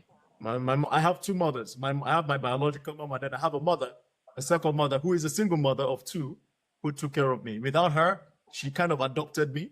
When I was about to graduate, I had no money. She took me in. She provided for me. She fed me. She clothed me. That's why I am Mr. Kingsley today. That's why I never in my life bash single mothers. I will never do that because a single mother played a key role in my life. She took me when she didn't have much. She provided for me. She uplifted me. And that's why you have Mr. Kingsley today. That is why when I see men come on and they're a single mother, no. I would never in my. She's my second mother. I call her my second. She took care of me. Without her, there would probably not be Mr. Kingsley. That's it. So that's why when I see some men come out, single motherfucker, chick, I'm like, I can't do that. The spirit will never allow me to do that because a single mother invested in me. She poured into me. I could never bash, never ever bash her. And she's a single mother. She's a single mother because she adopted the 2 kids too. She has her own kid and she adopted 2 more kids. So yeah, plus and me. that's what it takes. That's what it takes because even me, I sponsor a young lady. Her mom passed away, and I put her through. So she's in her 2nd year of law, and that's what it takes in a different country. That's what it takes building and uplifting Black women and men. That's what it takes. You have to invest in strangers as well. That's exactly. And that's why when I see some BLK men say, "Oh, I can never raise another man's child." I mean, I get where some of them are coming from, but I mean, let's be real. If every man had that same mindset, half of us wouldn't be here. You understand? Because that's another thing I hear men say. Oh, I can never raise another man's child. I can never raise another man's child. In fact, there was, a Black man went viral for making a video bashing Russell Wilson for adopting Ciara's son and giving him his last name. Can you imagine? You understand? They were bashing him for giving that guy a good life. I'm like, that's really? Crazy. You guys are going to do that? What if you have a kid now? As a Black man, let's say you have a kid and you die. So what? The next man shouldn't take care of your kid? Come on, man. Come on, man. Anyway, Ari, stay on the live. I want us to have man-on-man chat quickly. Yeah. If you have time. Molly, and then no, just want to say thanks for the live. I appreciate that it was actually a positive and productive space, and I like the fact that you said you're going to speak to Ari man to man. I think we need more of that. We need the men speaking to the men, so we can fall back, and you guys can take your rightful place. And I followed it live as well. Yeah, go ahead. And thank you so much for sharing. And I get it. And I'm gonna address Doctor as well. I get it. You know, as a guy who all my life, Black women have always treated me well. From birth, I grew up surrounded by lovely Black girls and Black women, and it could never sit on my soul to do that. I just can't. It's no. I talk to my mom almost every single day. I talk to my sister almost every single day. My second mom every single day. I have Black female friends that have treated me well. They've given me advice. They've poured into me. I've poured into them. I get it. You know, I get it. That's why for me, when I see Black men who probably have their own unique issue with their mother, now come and make it everybody else's product. That's what really, I think maybe that's why it gets to me really, really almost like personal. Because I'm like, okay, dude, like, okay. And I get it. You may have a rough issue with your mom, which is okay, it is what it is. But sort that out. You know, don't blow it up and it becomes my issue and your issue. You know what I mean? So I thank you ladies for sharing. And I'll try my best to be as more consistent online because I think this is needed. This kind of conversations are needed. So thank you, Doctor. Thank you, Molly. Yeah. Thank you. Appreciate you. You can drop. I'll just keep. I'll go to Sister Abjoa and then Afro Lake. I don't know how to drop. Can you do it, please? Sure. I got you. Sister Abjoa, you there? Yes. I just wanted to say that I think it's necessary for Black men to have healing circles amongst themselves. Now, when I say healing circles, you all have to come together and do some healing work. For example, you, as you just indicated, you have, Black women in your life who, are very influential, very caring, loving, nurturing to you. A lot of Black men have not had that. You know what I mean? So for the Black men who haven't experienced that, you can share some of that experience with them. Because for those who may have had, traumatic experiences with their mothers, abusive situations, women, belittling them, putting them down, etc., you would need to be that inspiration to show them that it's possible to have healthy relationships with Black women. You know what I mean? And to also encourage them to heal their relationships with Black women in order for them to see Black women in a different light. And at least to share his experience. Someone is saying that's not his job. That may not be his job, but at the same time, Kingsley sharing his experience with other men it's part of life. That's how we learn. That's how we learn. That's how we evolve. That's how we grow. We grow by sharing our experiences with one another. And just to relapse on my last point about, the family structure, a lot of what is happening in our community today, a lot of the self-hate that we're seeing between Black men and Black women is a result, as I said, of the breakdown of the family, but is also a result of the indoctrination or the indoctrination and socialization of what people have been through in their childhood. Childhood trauma is the root of most people's issues. So that's something that we need to acknowledge and address, the childhood trauma that people are carrying with them, including this Ginger J individual and other men and women in our community who have not been able to resolve those matters with their parents, caretakers, foster parents, whatever. So thank you, Kingsley, for a very productive live. I've been seeing, online. And I think also, if I could just add, I have a son, his father is Nigerian, and he has not been in his life. And, I think that having youth, like mentorship, youth programs, just connecting with our youth, because this is something that we haven't addressed. What about our youth? Our youth are here watching us and seeing us fight against each other. How is this affecting them? This is affecting them. What can we do to help our youth to heal? What can we do to help our youth to gain skills and knowledge and, educational skill sets that can assist them in the future? We have to also think about our young people as well. I think this is what I'm planning to do. What I'm actually planning on doing, Sister Joe, to your point is, thank you. Okay, thank you. Thank you for having me, and have a wonderful Pleasure. day. You too. Afro Lady, you're going to be the last person to sign off, but yeah. Good night having you. Thank you so much. It's great to have the American perspective as always. Yeah.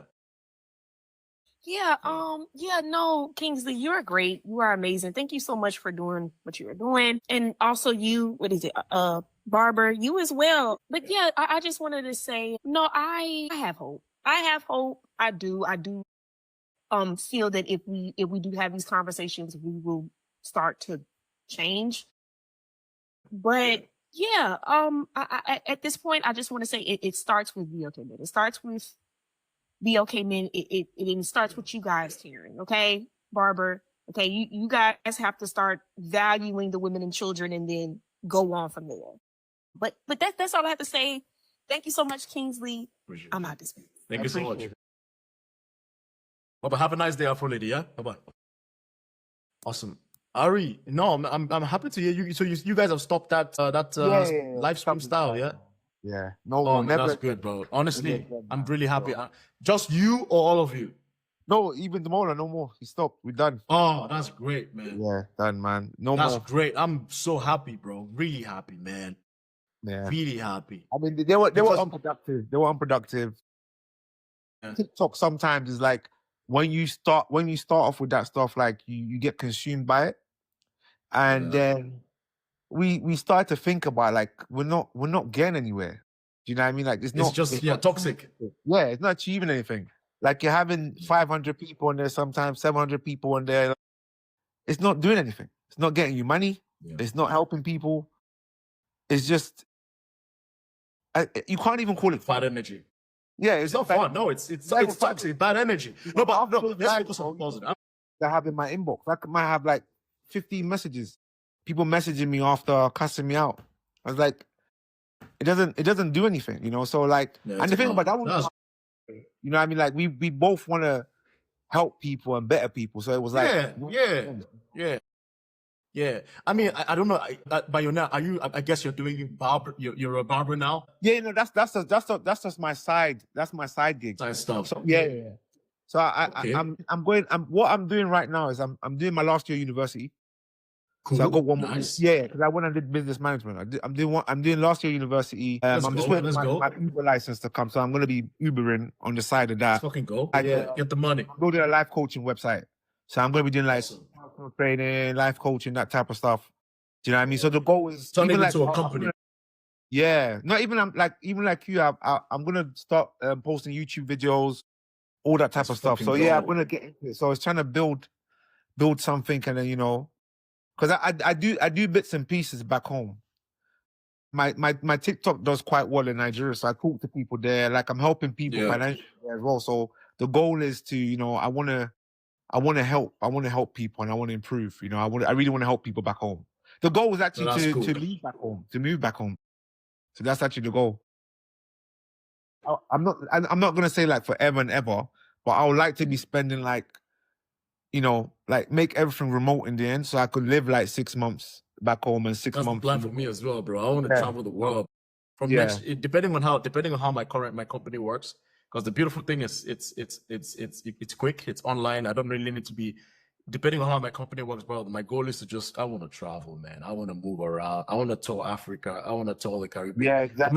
I'm not so fascinated by touring Europe. I think Europe is kind of overstated. No, I learned a long time because I was only going around in Europe, and then one of my friends is American, and he's building a house in Ghana, and he was like, "Why do you keep trying to go to like?" Because I was going to places like Budapest and all these places. Like, why do you keep going there, man? And then when I started going back, because I went to Kigali this year, and I didn't know how nice it was. It was nice, man. So nice. Nice. Yeah, Africa is beautiful, bro. It's not, like I feel like honestly, and this might sound bad, a lot of these like European hubs, I feel like they're just it's hype, bro. It's just marketing. Like it's marketing. Like, bro, it's market. There's no shade. Like they have their unique, but man, I'm more excited to go to like, I don't know, Colombia and go to Brazil and go to maybe Thailand and go to Congo, go to Burundi and Nigeria. I'm more excited about that. And to be honest, it's like I'm not even being funny. It's like the only time like I'm done with Europe, and I'm done with Europe for good. I'm gonna try to get to as much as Africa as I can, and I'll go to places like Canada or South America and stuff like that. Because it's like when I was going to places in Africa, I noticed like people are happy to see you in it. Like you're spending your money. It's like when you go to places in Europe, it's like whatever in it. You know what I mean? Like you can go to like people like talking to you, they're happy to see you, like it's hot. The weather's a lot. Do you know what I mean? Like you know the thing about like the aura is different. Yeah, I mean, in Africa, you can swear you can just have short slippers, have a bear in your hand, and you're just like you just feel at peace. It's just like, do you know what I mean? So it's like I need to get back to that, man. It's just like I'm happier. It's hot. I need. No, I get you, bro. I get you. No, I feel the same way. I feel the same way. I feel the same way. Even you have some Europeans. They go to Africa. They love it so much, bro. I have a Swiss. I know a Swiss guy. It's a white Swiss guy. He went to Ghana randomly. Went to Ghana. I was like, he went to Ghana and I was like, bro, I've never felt that way in my life. I was like, what do you mean? The people. I just feel like people are genuinely nice to you. I'm telling you. It's like, because here it's like people are not, even as a white guy, it's like people in Switzerland, they are very like stern, cold. I'm like, well, that's Africa, bro. It's just sometimes we're too friendly to our own detriment. Bro, they're cool. It's chill. Yeah. To me, it's just better. It's like even like as crazy as it is, like it's like when you buy fruit in Africa, it will last like 2 or 3 days, then it goes off. It's not like when you buy fruit here, like it will last a week. Like everything is just organic. It's just natural. So like you can, it's just like it's just like the sun, the food. Do you know what I mean? Like obviously, like you have to be careful. There's a lot of carbs and oil. Like Africans, we love our carb. You have to watch that stuff. But I mean, like the fruit. Oh wait, the volume's gone. Sorry, I was on mute. I was saying the carbs work in Africa because you're gonna burn the energy. Because I don't know about you, because people are busy. Yeah. They're working, doing shit. Oil. It's a lot of oil. Yeah. A lot of carbs. True though, true. So you have to just be a bit. You have to be very, very careful with it. But apart from that, man, it's just I just love it, man. And like I think like we came a long way. Like, do you know what I mean, from this whole TikTok thing. Like we don't do it anymore. Like now we're just trying more to empower people. Do you know what I mean? And now, we're just trying to like go down a different route, man. And it's like it was so refreshing to see you alive today. That's when I saw it. And I was like, let me message you and see what's up, man. Because it's just like, do you know what I mean? It's just it's sad to see, man. But you like what you're doing is good. And the change has to start from somewhere, man. You know what I mean? Like if we can change, we was hard red pillars and rage baiters as well. So if we can change, other people can change. Do you know what I mean? Yeah, absolutely. It's just about, like, and the thing with you is too, and I think like Damo, right? Damo is talented, bro. I tell him, I think even in the early time before because we clashed, remember we had like a bit of a clash. But even in the beginning, I was like, bro, because the first time I found Damo, I thought he was older. And I was like, this guy has talent. That's why I kept coming back. I was like, this guy is talented. As soon as he finds like his path, because he knows how to talk. He speaks clear. He's intelligent. Once you figure out your lane, bro, and you guys, it seems like you guys are figuring it out. Yeah. Don't fucking stop, dude. I Yeah. see you guys as a pair. I see you guys. You just figure out your system, but you guys maybe work together. Maybe like self-improvement. Just maybe doing street interviews to guys, something like that, man. And you're in the UK too, so you can get brand deals. Like, Yeah, UK is the good thing for like about it is content. like he's actually, Man. I've actually got a guy building his website now. So we're both, yeah. So he's building it now. So it'll be done in like a couple of weeks. So our main focus is about being a good person. So we're gonna, like, me and him, like, you're gonna see videos of us, like, we're gonna go and do like we're gonna go and give out stuff to the homeless and that type of stuff. You're gonna see those videos soon. So we've got all that type of stuff planned. So we want to, like, the whole focus is like, because he's a Muslim, I'm a Christian, he's a Muslim, but we get along. We're not like arguing like, is Islam right or Christianity? We get along. We don't argue about religion. Love that. You're working towards a goal. Yeah, you know what I mean? Yeah. So the main thing is just about, being a good person and trying to help people. So that's our goal. So we just want to build on that. Like, do you know what I mean? Like, you can still... I love that. Yeah. I love that. Try to get people like... Productive shit. Yeah, man. Because like the world's like, a lot of people are very like, like, it's like Red Pill's very selfish. He's like, money, money, money. Yeah. Cars, women. So it's like, like, you want to be a good person, you know what I mean? That's the main thing. Be a good person. There's nothing wrong with getting money. There's nothing wrong with getting yourself a nice woman. But the focus of it, like, be a good person. That's the main thing, So that's what we're trying to do. I support you guys, man. That's fantastic to hear. Yeah, bro. And I'm glad. And then you guys will find success, I'm sure, because you're already smart. You already got tools. It's just, focusing. That's it. You do that. You guys are gonna. That's good. I don't want to take the conversation back, but the main reason I wanted to just pick your brain a little bit is that, like a lot of as a black guy based in the UK, I'm not in the UK. I actually haven't visited a lot in the UK. But the thing is, like,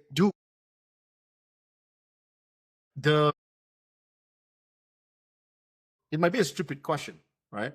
But the black guys in the UK, in London, because I think that's what the people say, it's like they have heard consistent feedback from black girls that they are black boys in the UK, and I wanted it to just be me and you. I mean, the women say they are like, these black guys are like, what's the word?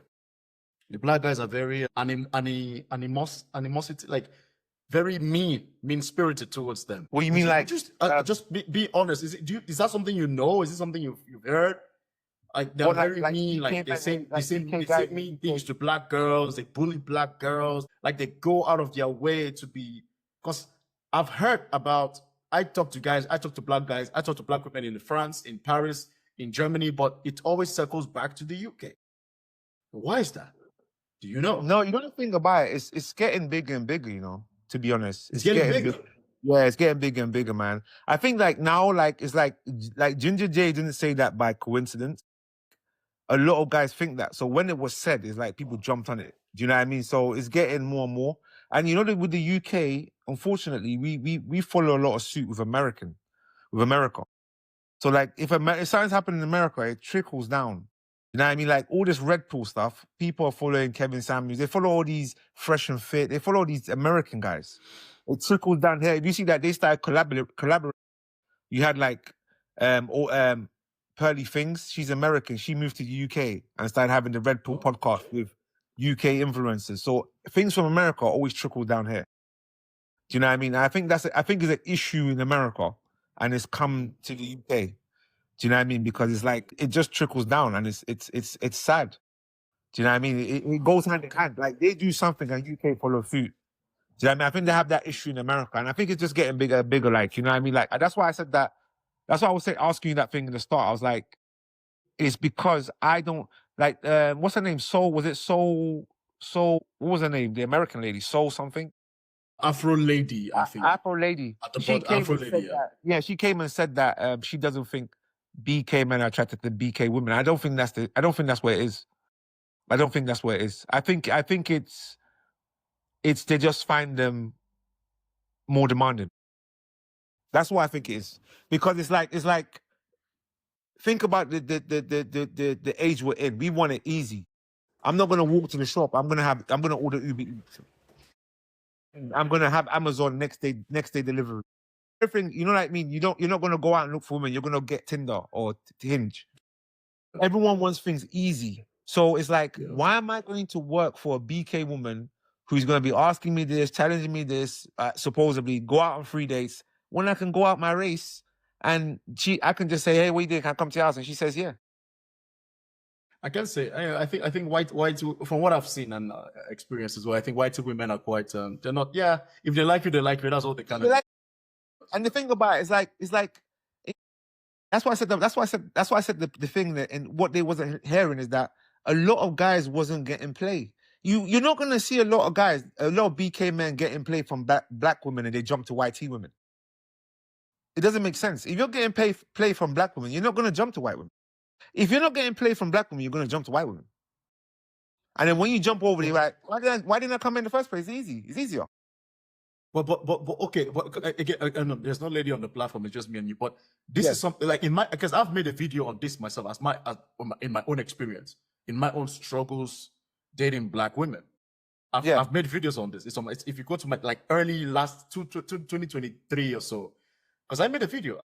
The video was titled Black Nerd, because I'm a nerd, right? And I did struggle attracting black women. Yeah, I did.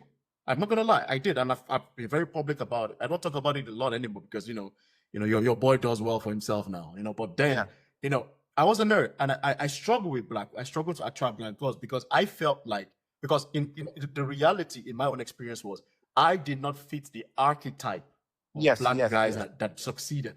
And I've spoken about this many times. And the guys that succeeded were like taller, they have a bit of an edge about them. Wasn't me.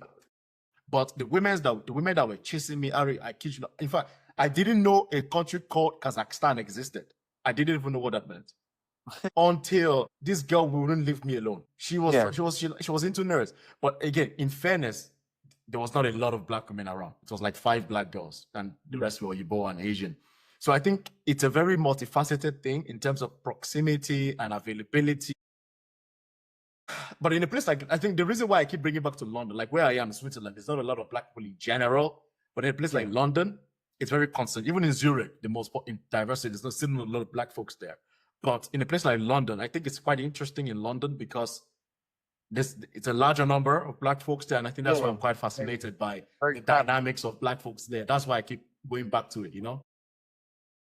No, but you know the thing about, I think you hit on the head because like what you're saying, you wasn't that archetype because I wasn't. Even till now, I am. Even now too, bro. I can't lie. I still struggle. And I don't again. I didn't take it against black women. That's why I still get angry at those black men because black women didn't choose me at a certain point. I have to now hate them. I would never do that. But the thing about it, you see, like what's happened with you is that you're a higher thinker.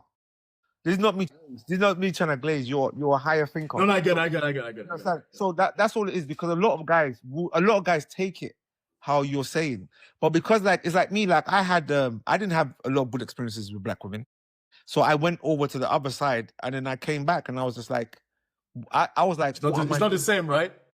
Exactly. It's not the same with black. I swear, black women. It's not the same.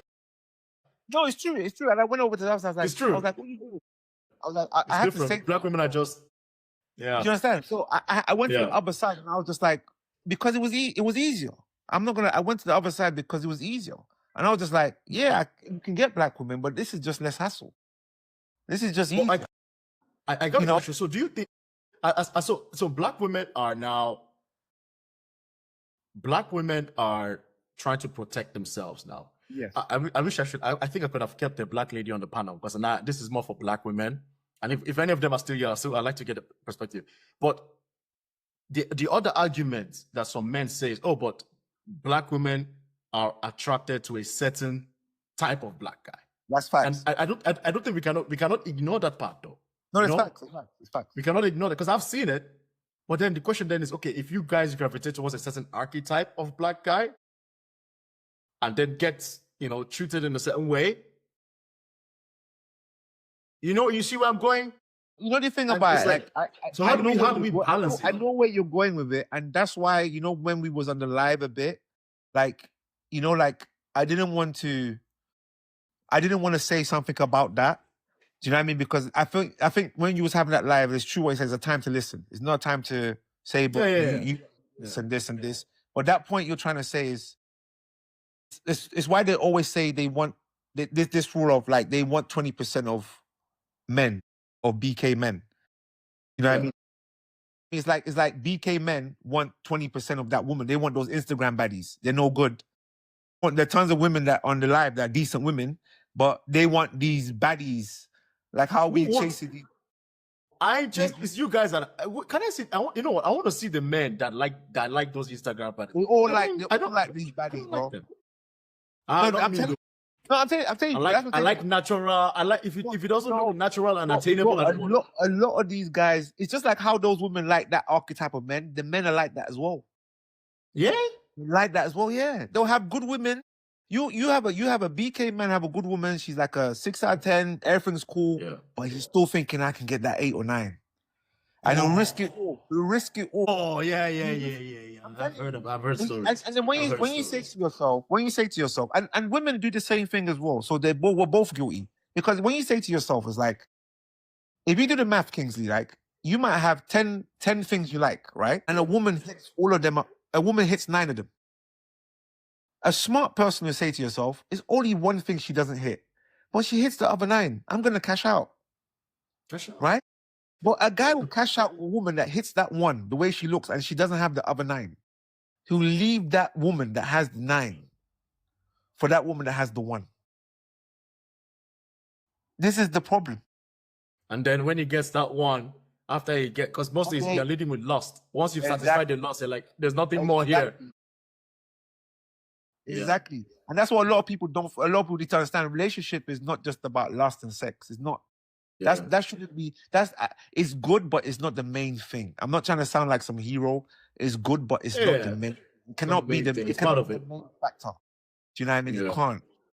It just can't be. It just can't be the main factor. Now I hear you know. Like and just when I look back as well, I think in the Black community, because this is my fault, I focus on the Black community. I feel like a lot of us in the Black community, we lead our relationship from lust a lot. We start off, you know what I mean? We start off with lust a lot. You know, she's got a fat ass, or he's tall and he's a big. I feel like we focus with a lot of us. Me too. I used to be like that.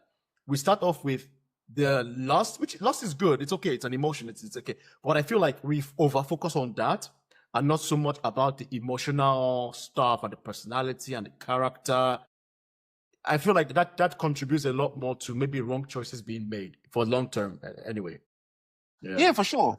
It's like you know, like I used to go out with my cousin, right, Kingsley, right, and this guy's about 6'4", 6'5", right? Finish. Yeah. No, you know, have you seen those Versace glasses? Like Versace glasses, they have the gold on the side. Yeah, they're like sunglasses, and they have the gold Versace sign on the side. He was one of them guys, big gold chain around the neck. 6'5", muscle. The real archetype. Yeah. The real archetype. Always used to rent like fast cars. He never owned a house or nothing. He used to drive fast cars. And I will go out with this guy, Kingsley, and the amount of women that would be on this guy would be crazy. And I'll just be standing there watching. Because I like to observe. And I'll look to my right, I'll see women looking, whispering, no, he's nice. You look to the left, see women whispering. And I'll be like, can't you look at this guy and just see he's just a useless human being? And they'll be willing to risk. I'm like, look at this guy. He's got gold teeth, Versace sunglasses. He's wearing sunglasses inside a nightclub. Shirts open, big gold chains, gold ring, Louis Vuitton, all this. I'm like, can't you just see this useless human being? He would have women in the club talking to him who were lawyers. What is the club though? You know, working club. And you'd be just thinking to yourself, like, what are you guys looking at? And then I'll have my other friend who's just a nice, simple guy. He wouldn't even get a woman. A woman wouldn't even spill a drink on him. He's not even worth spilling a drink on. Where's the club though? Club is, club everybody. It's the same thing. Club, day party, when we're out and about eating, the same thing. Yeah. It's like if I see a girl, Kingsley, right, big chest, big back, she's barely covering anything, wearing makeup and stuff, I'm not gonna think to myself, that's my wife. That's what I'm saying to you. I'm taking her to mama tomorrow. Huh? You understand? I might see her, I might be like, she's sexy, but I'm not gonna think she's my wife. It's the same thing as seeing that guy, muscles, chains, glasses. How can you think women will be chasing him like he's their future? And I'm like, just look at the guy. Yeah. But I think everything ties back to media and programming, right? Because I used to ask myself, who defined what is attractive in the Black community? And I think it's more the popular media, which is rap songs. For sure. So that kind of favors that. No, man, no, Ari, we gotta do this more often. I like the new wave that you're on. I like the wave that more is on as well, man. I think that's really good. That's always good. Hop on YouTube, bro. YouTube is where it's at, bro. You guys can catapult your views, get some money. The money's good. It's hard, but get on it. The money's good. If you guys can, like, that's what I'm doing, bro. Like, I'm building my sales company. I have 4 YouTube channels. Like, one is about to get monetized. One is very cool. I did like 40 watch hours to get monetized. I don't know how much I don't know how much I don't know. Yeah. Boy, yeah. But you know the trick. You know the trick. Long form videos. Like how long? Like, for example, 1 hour long. So like you see, let me give you the trick on YouTube. I'm not some YouTube expert. You see this content, this live stream that I've just done now, right? Yeah. Now, once it's done, I'm gonna download it, I'm gonna edit it, I'm gonna chop it up. Once it's clean, I'm gonna post it on my YouTube channel. I have one YouTube channel for my deep dives on Black topics. Yeah. I think if like the video is like an hour long or 40 minutes long, just aim for like 30 minutes up. Okay. Longer videos carry more watch hours. If 50 people watch if a 1 hour long video more, YouTube pushes it more and it rewards it more because YouTube wants to keep people on YouTube for longer time. So if you post a long video that is 40 minutes plus and it's interesting and people are watching it longer, you're like, oh yeah, this is it. YouTube is like, it's going to push it and then you get more views, you get more money. That's the logic, right? So I'm going to post this on my YouTube channel, chop it up, post it on Shorts. You can build a media company. That's the way I see YouTube. Don't look at YouTube as YouTube. See YouTube as a company, your company, your media company, your brand. That's it. That's the way I'm seeing it. Yeah, bro. It's just that TikTok and YouTube are. It's not easy. It's just a bit more. It's more fun. It's more fun, and you understand. I think it's more fun, but also your audience. You know what I mean? Like I don't know about you. If you're going for like a really young audience, like I don't know, teenagers, maybe Snapchat. But of course, if you're going for people like me, I've never had Snapchat. I barely use Facebook. You know? Yeah. So for me, TikTok makes sense, YouTube makes sense, and that's it. I don't want to spread myself too thin. Even Instagram, not Instagram. Instagram, I appreciate. Yeah. But you don't want to spread yourself too thin. Instagram's really for just sponsorships. If you're trying to get sponsored or like a brag deal or something, then but you're not gonna you won't make a crumb from there. So I don't really mind about it and stuff. But you know, YouTube, TikTok, bam. Yeah, I crack those, you good. No, that's those cool. you good. And then when you read, because you guys, once you're consistent, you got to be consistent. But you got to for sure. Even when your videos get 0 views, you don't give a fuck. You posting because it happens. Sometimes I post a video, it gets 300 views. That's the hardest bit. Yeah, I'm dealing with something now, bro. Like, let me check my stats. In one of my channel, one video got like on my self-improvement channel. One video got 1,000 views, right? That's actually. I posted another video. It got 32 views, brother. The next one got 34. What happens like that? You know, Kingsley, I saw. But you gotta keep posting. No, Kingsley, there's one guy I talked to, and he's posted about 1,400 videos on YouTube, and he does self-improvement. He's got 17 subscribers. Something's wrong there, bro. That's what I'm saying. That's how, and he's and you know the thing about something's wrong. I found his channel when he had 2 subscribers. I found it last year, so it's jumped. It's starting to jump slowly, and that's what he keeps posting. He keeps posting. That's I good. can see what's wrong with it. That's like good. The camera quality is bad. He doesn't edit anything. He just posts. But you know, you have to just keep posting. You have to. You got to keep posting, but you got to look at your analytics, though. Yeah. But that guy, he doesn't understand it. But I got to say this though, that guy, because YouTube, if you can build a system, you may not have to work again. Like that guy, the fact that he has 1,000 catalog, if he can find a way to put some hashtags, change the title, put nice thumbnail. Oh no, you know the thing is his quality is bad. The camera quality is horrible. So you can't. You trying to watch it is like, you know, like it. You know, like it just needs. He just like his story is good because he's a 35-year-old guy living at home. So he's got a very relatable story. He talks about like struggling with corn, looking for work because he doesn't work. It's relatable shit. Because there's a lot of people that struggle. There's a lot of people that if you go on YouTube and you type in "I'm a loser at 30, I'm a loser at 40," you see loads of those videos. Those videos blow up. They have a lot of views because a lot of people are struggling with. Relate to it, yeah. It's very relatable. Exactly, it's very, very relatable. Do you know what I mean? That's like when I did my channel. My third video blew. I got 500,000 my third video because it's like it's relatable stuff. There's a lot of people like going through. You know, they want someone they can relate with, and that's why a lot of people don't want the finished product. They want someone they can relate with, not the finished product. They don't want you to, as mad as it sounds, you know, like you having muscles or driving a Ferrari or being with 10 women. They really kind of want to see a guy who, you know, talks about earning £2,000 a month, going to a job, that type of stuff. They want someone they can relate with. You know, no, that's true. That's true. I'm sorry. Somebody's saying I should read a comment in the comment section. Honey, what did the Hassan say? Sorry, I was focused on Harry. What did Hassan say? He say, "No, you're right, bro. Like I think people right now are past the whole flashy shit because they, you know, I think we are preparing for either we are in a recession or preparing for a recession. But people are losing jobs like crazy. Like it's." He said exactly what you. No, you got, honey. You got to ignore such people. No, what did this person said? So he said apparently he says something like Ginger. Just ignore them. But what? I Yeah, had go on, enough. go on. Tell your mom to holler at me. She might get. Yeah, he's talking some madness. Ignore. Suffocate. I call it suffocate them with silence. Because these people, they need a reaction. You understand? They need a reaction. You know what I mean, Ari? Like, if these people were ignored, what would they do? They would move. No, for real. It's like a pest. They'd leave. Like that Ginger J guy. Imagine he said that and everybody just get quiet and just, okay, moving on. Hey, he would die. Yeah. But you know that's the thing that's the bad thing about TikTok as well, because TikTok has made a lot of people famous that shouldn't be famous.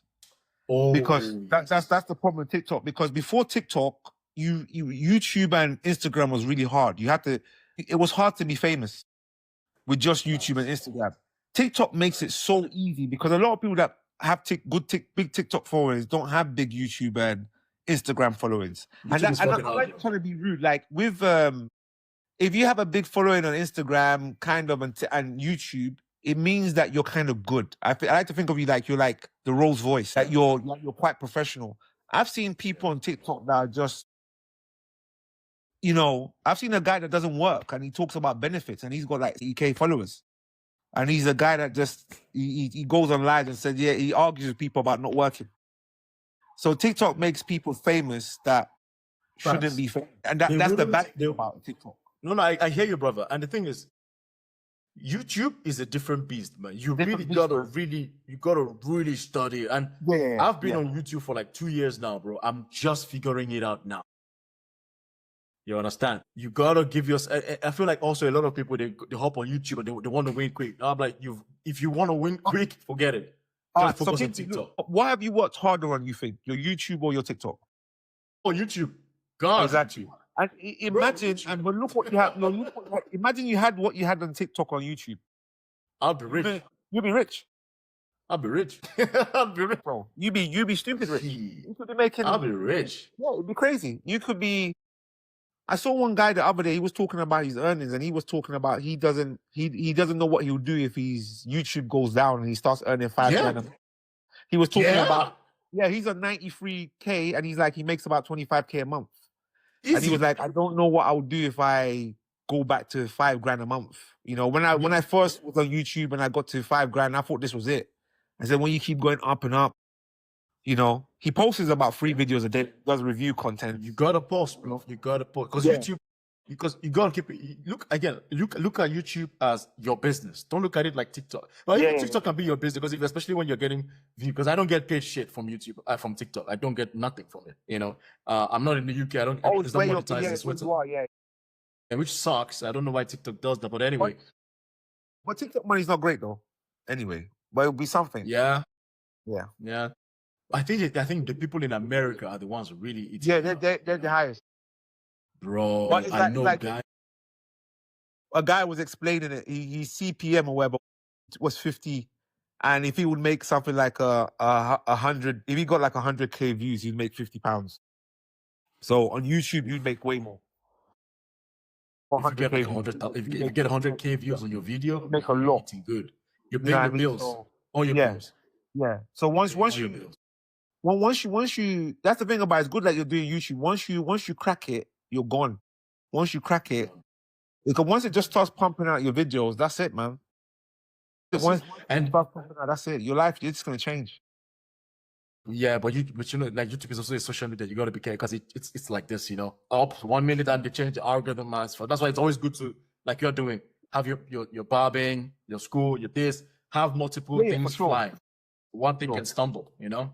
Yeah, for sure, man. One thing can stumble. You know, that's possible. Have you thought about doing some kind of like, I know like you're doing like your business, but have you thought about doing some kind of like adding like I wouldn't say, I'm not sure, like, you know, like consultation. So like, you know, like people have like links, like who can talk to you and then you can charge. I tried it on TikTok. Nobody came for it. Okay. But you know, like, you know, you got to understand something, right? I feel like, okay, so I tried it, but it's, you know, TikTok numbers. I don't respect TikTok numbers. Without due respect, I don't. Yeah. It's inflated. There's no one subscriber on YouTube is worth more than, in my opinion, 6,000 TikTok followers. If I'm being honest. Yeah. So yes, I may have over 90K followers. It looks good, but the real people that probably would mess with you like that. I'm not talking about, hey, good job, Kingsley. I'm talking about maybe it's like 100 of them. I get you, yeah. And then it's like, okay, who's gonna really subscribe? Like, you know, but I think to be really successful on TikTok, you really gotta push. You really gotta be reminding people subscribe. You gotta do like, if you don't get 5 subscribers, I'm not gonna do this. You know what I mean? Like, you really got to really push people to subscribe. That's buy the star above. They really got to subscribe to you. You got to push them to buy your product. I just can't be arsed to do that, brother. I can't be arsed. Yeah, fair. However, I am building a Patreon for my YouTube because I'm getting a lot of young guys that need like dating advice, reality check. Well, I'm getting a lot of black pill guys though. Have you heard of the black pill? Yeah, I heard of black pill. I've heard of black pill, yeah. Bro, I'm getting a lot of those guys now. Like, yeah, woe is me type of guys. I'm like, yeah, I hear you, but life can get better. This is the perfect place. There's a lot of that on YouTube.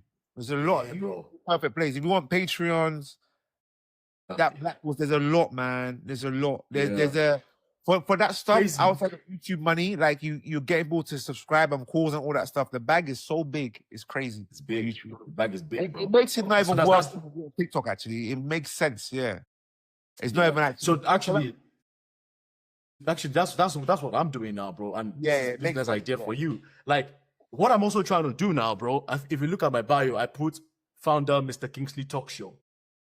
What I'm planning on doing now, like this, I'm planning on doing like a studio type thing where I can just like have a proper setup, clean camera, microphone, just come on TikTok. Because I'm treating my TikTok lives more like a talk show, which it is. And upload the videos to YouTube where I can actually start getting paid and start building an audience. And you know what I mean? Just like build an ecosystem. Yeah. You know, and getting brand deals. I don't want to depend on brand deals, but hey, fuck it, you know? Get some brand deals. Why not? You know? And because I have one channel that's focused on the black. I talk on everything black community. You know? Why not? Listen, so that's the idea, brother. Because for me, I made a decision to myself that I don't mind working 9 to 5. I have an interview coming this week anyway. Even like I'm still there, I'm still open, but I don't want that to be my only source of income. Bro. Yeah, I'm yeah, done. I'm done. I want to have, like you are doing, have multiple things rotating, yeah. multiple streams of income. You know, so that's what we gotta do as because, black yeah. men. Ideally, that's what you want. You need want to that. have your own thing. You clock in when you want and you clock out when you want. It's like, you know, like when you're working for yourself, working 12, 15 hours a day it's not a chore. It doesn't feel like a chore. Oh no, bro. It's You not know? a chore. Someone else After is this, like- I'm gonna do some stuff. Yeah, I do it. Yeah, it's Oh. no problem. It's always the way, man. You know, and nah, bro, it's good, man. It's actually so good to connect, man. And likewise, you, and I'm- you've got the personality, the character. I think even like just how you spoke to everyone today, I can imagine like people calling you up and like they could be you could I reckon you can make money off it as well. Like people like like how it didn't work last time, but I think it was more like it needs to be rejigged because some people just need it's like once your format is set and people know the format, then I think then everything will fall in line. You know what I mean? Like this is Kingsley, this is how the format of the thing is. You know what I mean? I think a lot of things will fall into place because a lot of people. I got to clean up the format. You're right. The format sucked. The format was just like, okay, guys, check out my link, and I market it just once. And you gotta really tell people, especially on TikTok. You gotta really tell people. You gotta tell people and pivot my content a little bit more to more consultation, type thing. But yeah, no. I mean, I can't lie. For sure, media is where I need to be because I build audience quickly, even on YouTube. People like listening to me talk. So hey, fuck it. That's clearly a sign. You know, I think people will pay. You know, I mean, people will pay to talk. You know what I mean? Yeah. So I think definitely, man. I think definitely look back into it. It's just about the format, man. And I think I got you, bro. I got you. Ari, brother, speaking of work, I got to actually dedicate 2 more hours and I hit the sack. Yeah, it's nice connecting with you, bro. It's nice talking to you. I will look up for your lives, man. When they come out, I'll pop up. I just followed you, bro. I think we're friends now anyway, so it's all good. So we'll be in touch. All right. Nice one, bro. Bless. Take care. Take care. You too, bye.